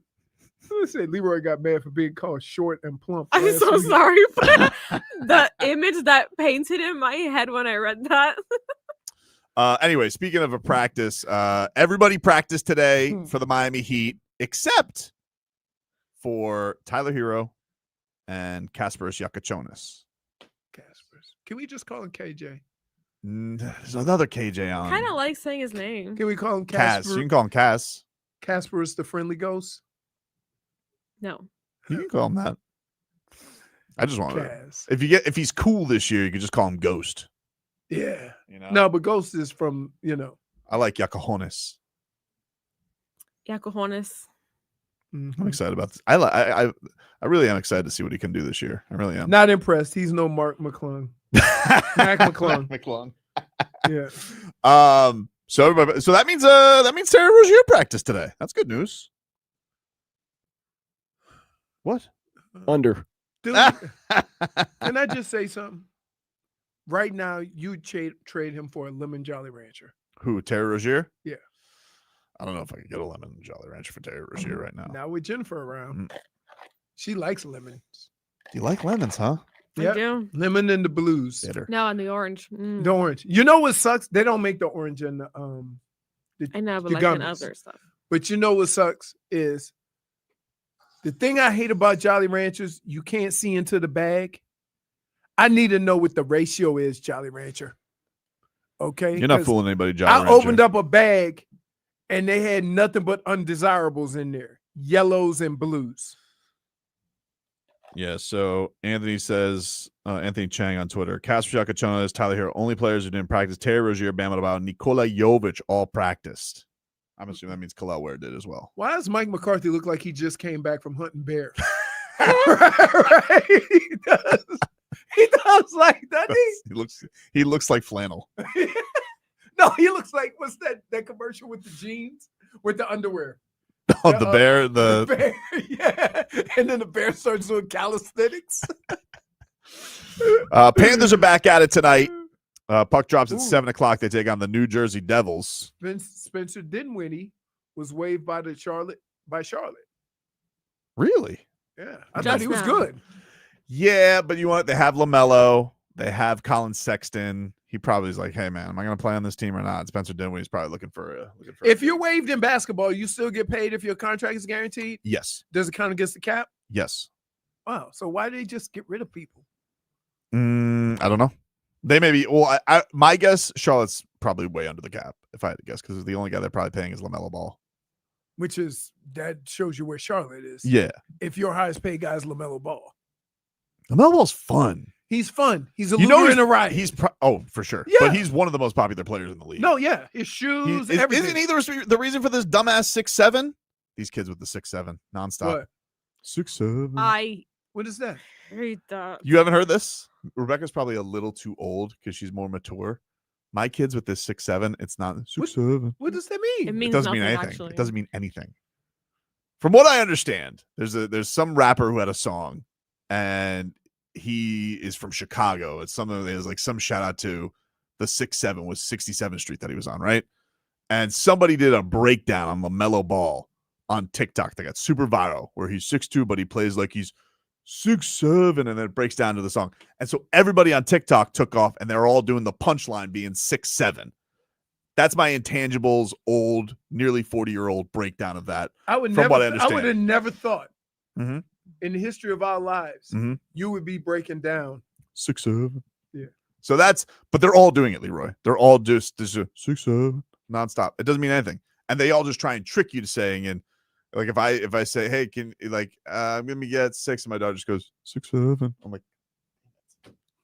grow up, Peter Pan. Mm-hmm. So that's what they do. See, actually impressed at how accurate that explanation of 6'7".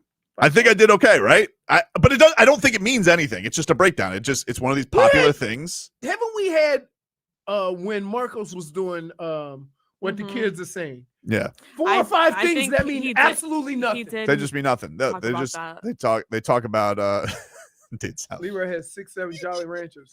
I have more than that. Oh, dude, he's housed them today. He's had a lot more than that. So anyway, Spo's going to get introduced today as Team USA coach at 2:00. I believe that's streaming on Heat YouTube and Team USA YouTube. So if you guys want to check that on out, we'll bring you some of those cuts tomorrow of what Spo and his reaction. He's humbled. It's a great honor. I think Grant Hill's going to say he's the best.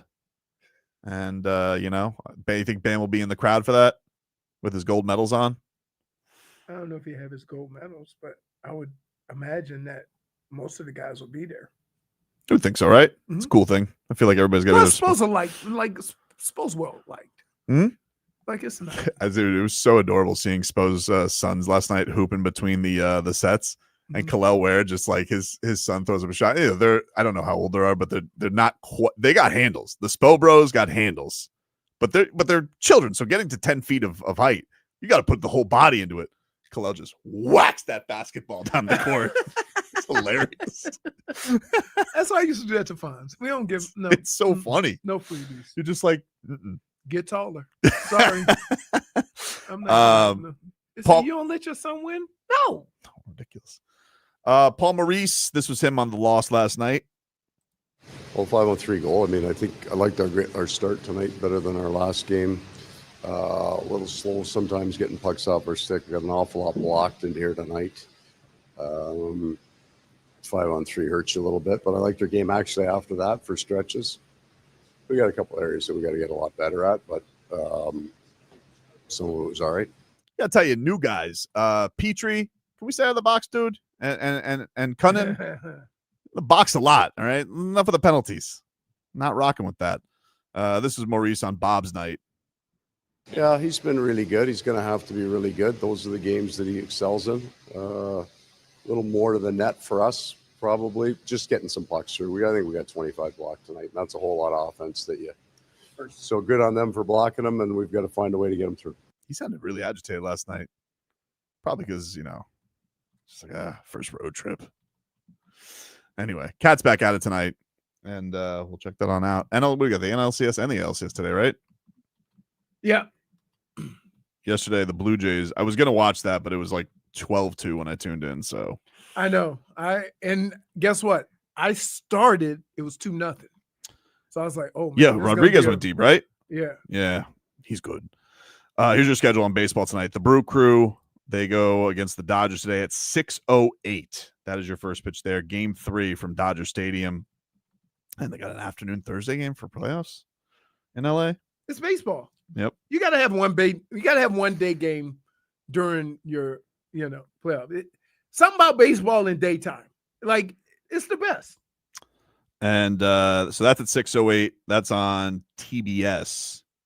And then on Fox Sports 1. They can't put the ALCS on Fox. Fox Sports 1, you got Blue Jays and Mariners game 4 tonight. Seattle's up 2-1 in that series. So we'll see what goes down there. Those are your headlines. We will take a break. Miami Dolphins getting ready for the Browns in terrible conditions, it seems like, on the weather. Not that this entire season hasn't been terrible conditions. We'll take a break. Back after this.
All right, welcome back, everybody. Tobin and Leroy here with you on FM 104.3 WQAM. Buzzers are circling, Leroy.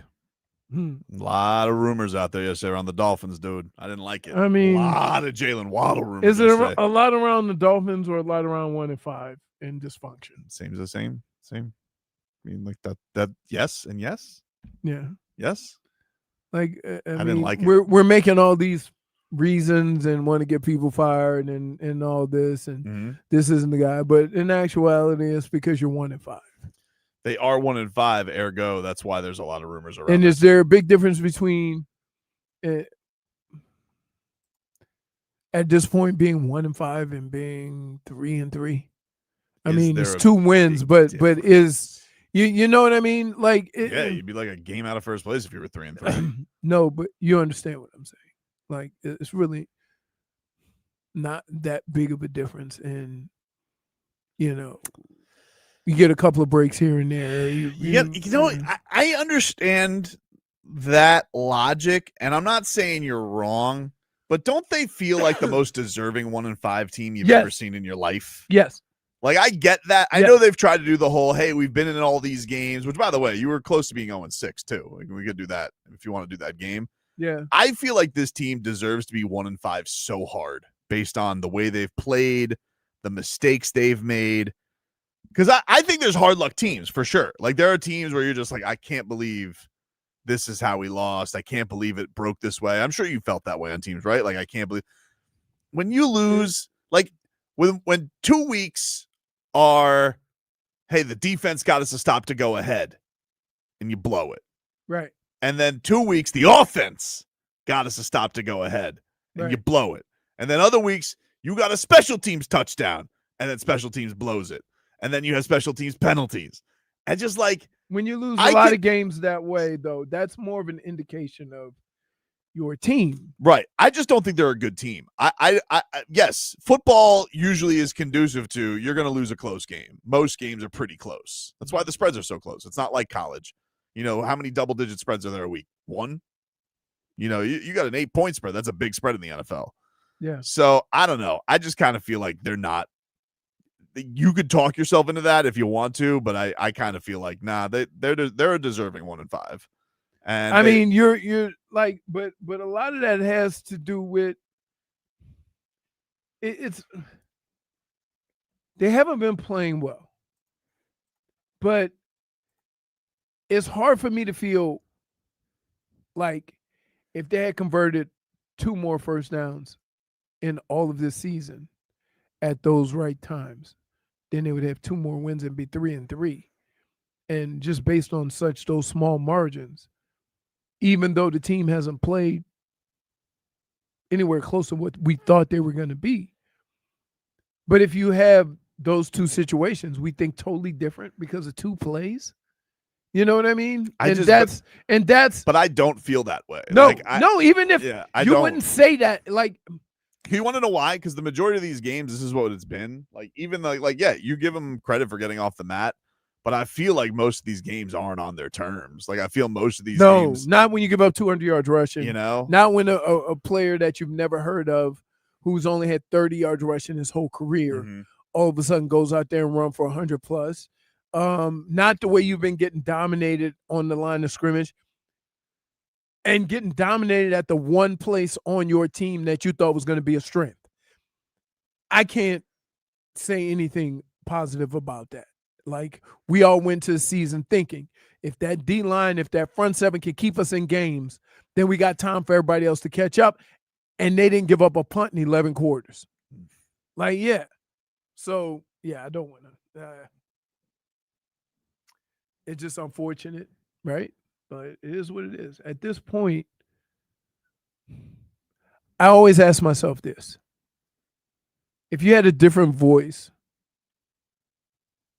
would you get a spark out of this team? Would things be a little different? You mean like a different voice from this guy? To win games, you have to win the game, not lose the game. What would Socrates say to that? That's not Mike McDaniel's way. I'm a big snack time guy. I anticipated this question. I can confirm that I will confirm when it's confirmable. I'm happy and I'm sad. The bad taste in our mouth continues. Hopefully you didn't jinx us. Jinx. What? Reverse jinx, right? Yeah. So a different voice from that. Yeah. Please. I mean, I'm just saying, would it like, do they have enough talent where, because here, I hate to be the bearer of bad news, but right now, while here's the sneaky part about this, right now, while Mike McDaniel's thinking about how can we win a game, right? Chris Greer might be upstairs with the owner. Plotting. Yeah. I think he's already started that. You say, hey, a different coach would be better at this. People think I'm crazy on this, but I think I this, just think you're crazy. It ain't about this. I think this Chris Greer since the summer has been plotting on how he's going to make Mike McDaniel hold the bag at the end of this thing. Right. You know, ever since the Jalen Ramsey thing, he's been plotting. He goes, all right. He knows. Like this guy. See, here's what I'd say about Chris Greer. All right. He may not be a good GM. All right. Actually, he's definitely not a good GM. Right. But I'll tell you one thing he's good at, keeping his job. And he seems, you know, who are those guys that can see when the earthquake is coming? Is that a geologist? You know, they look at the Richter scale. I don't know what job that is. What kind of scientist is that? Anybody know? But he sees almost like natural disasters coming. And Chris Greer's like, oh, time to figure out who to blame for this. And so he lays the groundwork for Steve Ross on how he's going to keep that job. And he goes, hey, Steve, you know, listen, dude, you know, we'd have Jalen Ramsey for another coach, right? He didn't like him. You know, I didn't want to keep Tua around. This guy. I mean, it does have that kind of feel. He's like Littlefinger, dude. Yeah. Remember that guy from Game of Thrones? Always up to something, that Littlefinger. Sits around there. Or is he the guy with the cloak? The guy with the cloak sit there. That's the guy Chris with the Greer. limp. Yeah. Yes, he was. He was, you know, Heat Colt says, this is what a Barry University degree gets for you. That's right. Go Bucks. Go Bucks. Go Bucks. Pass every day. Love it. To win games, you have to win the game, not lose the game. That's not Mike McDaniel's way. Sometimes the best things that you can say are to say nothing. Which is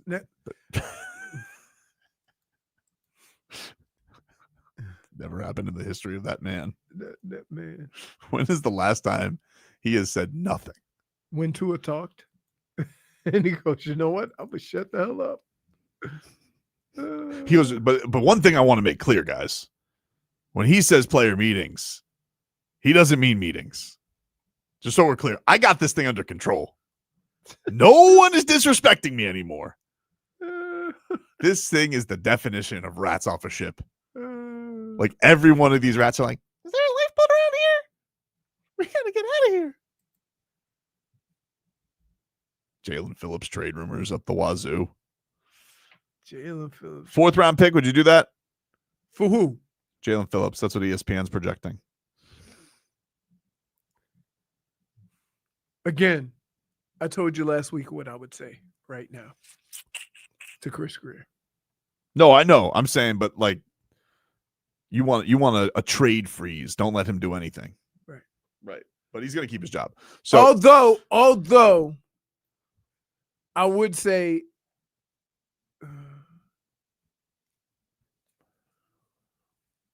because what he's doing is here's where this becomes interesting. You ready? Want me to make it interesting for you? I do. By trading him and getting the asset, you actually save money because his contract is up. His contract's up. Yep. So he's the most obvious one. I mean, him and Chubb, those are the most obvious ones. The Waddle thing, the Waddle one's out there a lot. It's like the sexy name that's out there. No. I saw Kyle Krabs say like that they still owe, I think it would be like, I don't remember what they got him, but they owe him a chunk and there'll be a chunk in dead cap next year, even if they trade him. So you'd have to get a Waddle. Right. So you'd have to get a really nice asset, I feel like, for him. Schmeathan goes Waddle to New England. Yeah, that won't come back and haunt the Dolphins. I mean, I love when he does the penguin thing. how about Wes Welker? Oh, They treated Wes Welker like, you're just a slot receiver, dude. Yep. O'Keefe, look at me. I'm like an aquatic bed. I'm waddling. Imagine Kraft then does the waddle. How much would Stephen Ross hate that? He looks over in the booth and he sees Kraft doing it. He did the waddle. Waddled away, Jupiter. He did the dangle. There's the waddle and the dangle.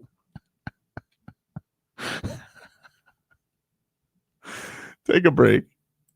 Back after this.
Welcome back, everybody. Tobin and Leroy here with you on FM 104.3 WQAM. We were just looking at the team valuations in the NBA, according to Sportico, have been released. And the most valuable franchise in the NBA, according to Sportico, is the Warriors at $11.3 billion. Lakers, $10 billion are number 2. The Knicks are 3 at $9.85 billion. Then there's a big drop off. Clippers worth $6.7 billion. Celtics $6.3 billion. Nets $6.2. Bulls $6.1, and then the Miami Heat at number 8 are $6.03 billion. This is an NBA franchise. Expensive.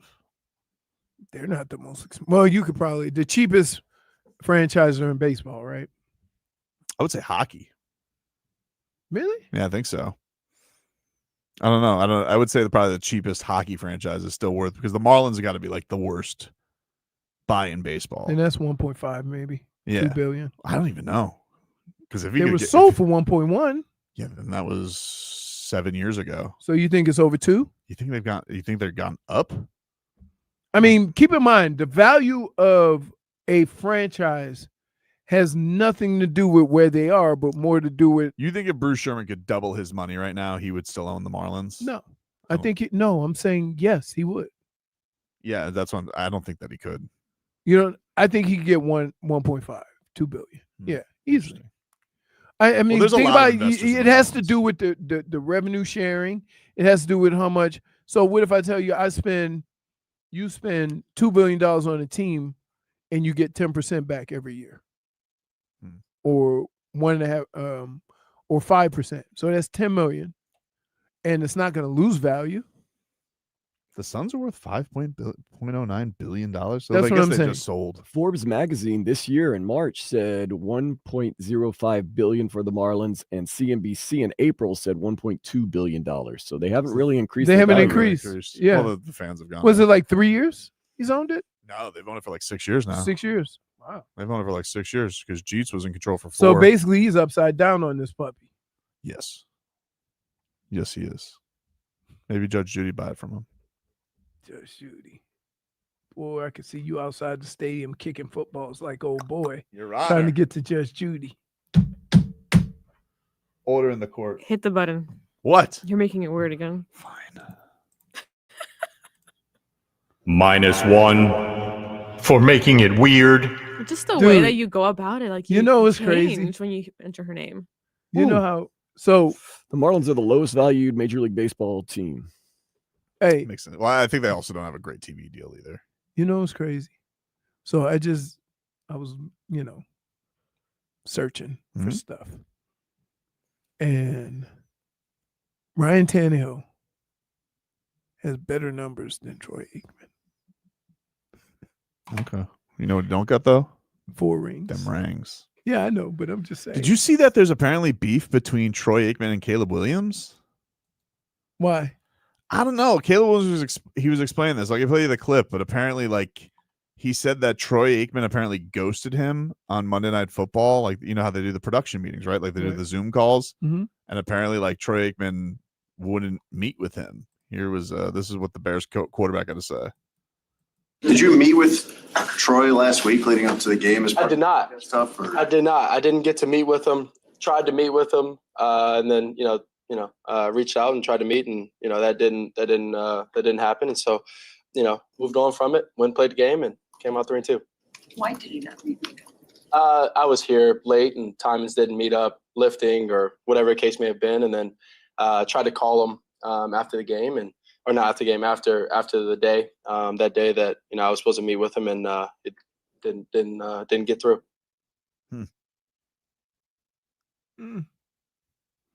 Listen, here's what I would say. One of the hardest things one of the hardest things that foreign players have a hard time with, right, is if you're a punctual person, if you're always on time and whatever, you're that way now.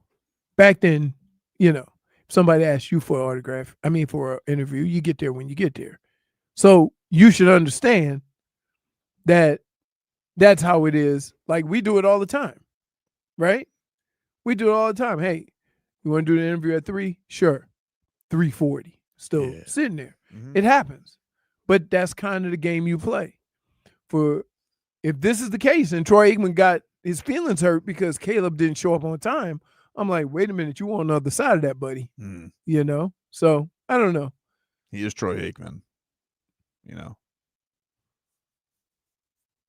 on. What?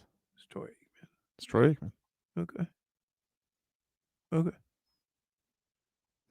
I'm like not. Troy's been good on TV, by the way. Yeah, I thought he you used to is. think he was bland, but he's actually gotten ever since Monday Night Football. I feel like he's a little bit. A lot of these guys won't say anything. Tom Brady don't say anything. I think he's kind of gotten to that cranky old man phase where he just don't give a bleep. So he'll just say stuff. Yeah. It is what it is. But Tannehill's got better numbers than him, huh? Yeah. Well, different time. But when here, one of the things we used to always say, That Tannehill had toe thumbs. That he used to be a wide receiver in college. I'm sorry, I jumped ahead. that a Hall of Famer you could put in any era. Yep. Right. And now that I'm actually looking at it, that's not. I know if Peyton Manning played, right? If Peyton Manning played right away, Mm-hmm. we would have ran him out of the league. Oh, he stunk. Yeah. Well, Troy too, right? Like that whole Cowboys. They got. He was 1-15 with stinkers and stink bombs, right? It was terrible, but it is what it is. Like when I think of Troy Aikman, when you think of Troy Aikman, do you think of because when I say Dan Marino, Mm-hmm. right? Pistol. You think of a cannon, you think of a dominant guy. You ready? Listen to this. Let me just read this real quick. It's just funny. I'm not saying I would rather Brian Tannehill over Troy Aikman. But I'm just saying sometimes things need context, right? Games played, 155 for Ryan Tannehill, 165 for Troy Aikman. Was this wins, losses? You have the graphic. What are you doing right now? I don't know. I can read it. He's the one that did the research. 81-70 and 94 and that's what I'm looking at. 81-70 and 94-71. Okay. Where's the rings category? Let me know when you get to that one. It's not on here. It's not on there? Yeah. Interesting. Passing yards. I wonder why. 34,000 for 34,800 for Ryan Tannehill. So you're basically, are you trying to make the argument? No, that, I'm not. Are trying you trying to say if Ryan Tannehill was on the 90s Cowboys that samesies? Could I not say that? I'm asking what you're trying to say. Like, what are you saying? I'm just saying that I don't like what you're doing. It's just a weird. Yeah, but thing. I don't like what you're doing. It's a weird thing. I think we're looking at a Hall of Famer and his numbers are with a guy that we have. But he's the quarterback of those one of the most winning dynasties in football history. Yeah. He was good. You could do this with Greasy too. Like, you want to go back and look at those numbers? No, I know. You know why? Back then they really didn't. Zonk. Well, no, back then wishbone too. I understand. Right. But Ryan Tannehill, kind of just throws hey man, Ryan Tannehill. You want to know what Ryan Tannehill made fast wide receivers boring. Never could throw the deep. And Ryan Tannehill had a good arm. He stunk at the deep ball. Mm-hmm. Stunk at it. No excitement with Ryan Tannehill at all. Is that because they weren't winning? It's because he wasn't winning. And we had to sit here. Because if I swapped the two people, would you be saying the same thing about Ryan Tannehill? If you made Ryan Tannehill the Cowboys, no, they wouldn't be the dynasty that they were. I'm giving credit to Troy Aikman. Moxie, winner. Moxie. And I was a child when this happened, by the way. Moxie, dude. Really? But give him the Lemon Jolly Rancher. Why? Because that's what Moxie is. Moxie. Intangibles? You got something about them it's Cowboys. Intangibles. No, I don't. I don't know. I feel like you do. No, I don't. I got one left. You want it? Yes. No, I don't. Bitter beer face. No, I'll tell you what, I had bitter beer first from that spritz that you gave me. I was like, whew. Is it sports or spritz? I don't know. I had my watermelon lemonade though. Made good on it. But I don't understand what you're doing here. I'm not doing anything. First of all, you I was barely just asking a question. Stop. Can I just tell you something? Stop falling for the Twitter For You page.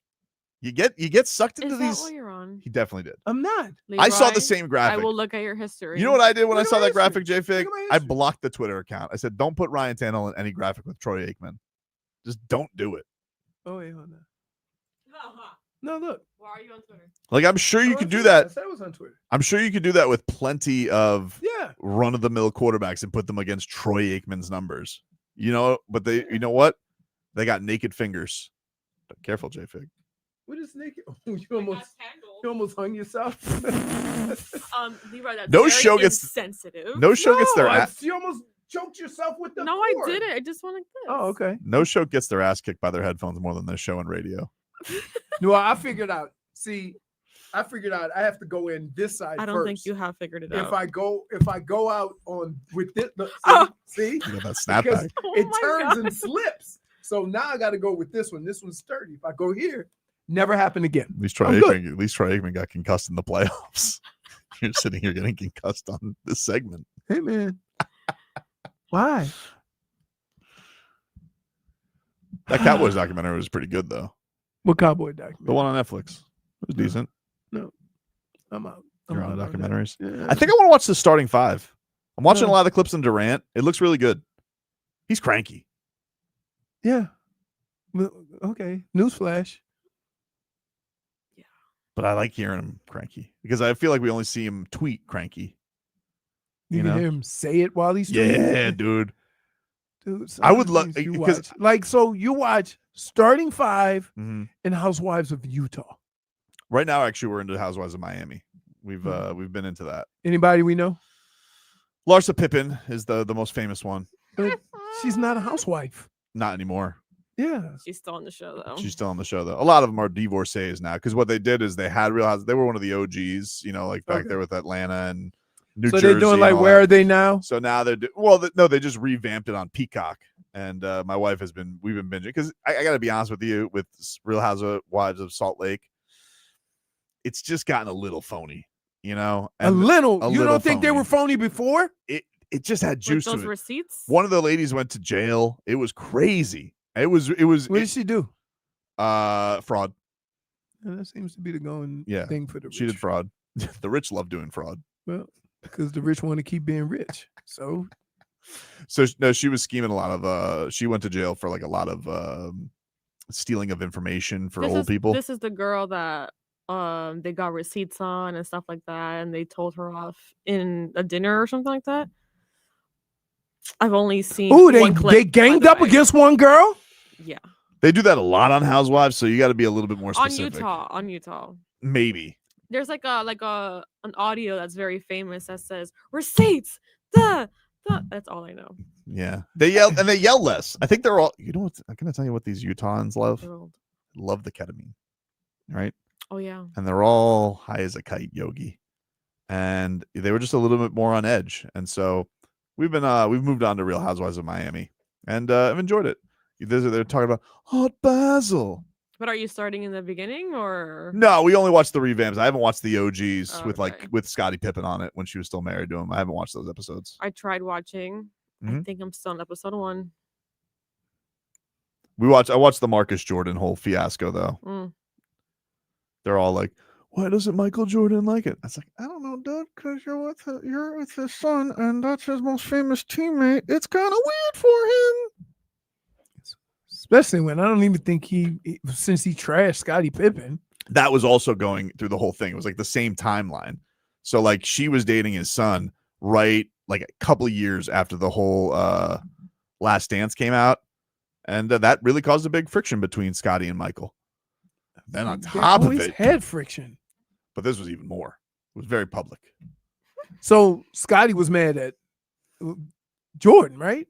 Scottie was mad at Jordan, and then Jordan probably wasn't pleased that his son was banging Larsa Pippen. That's awkward. But they didn't stay together.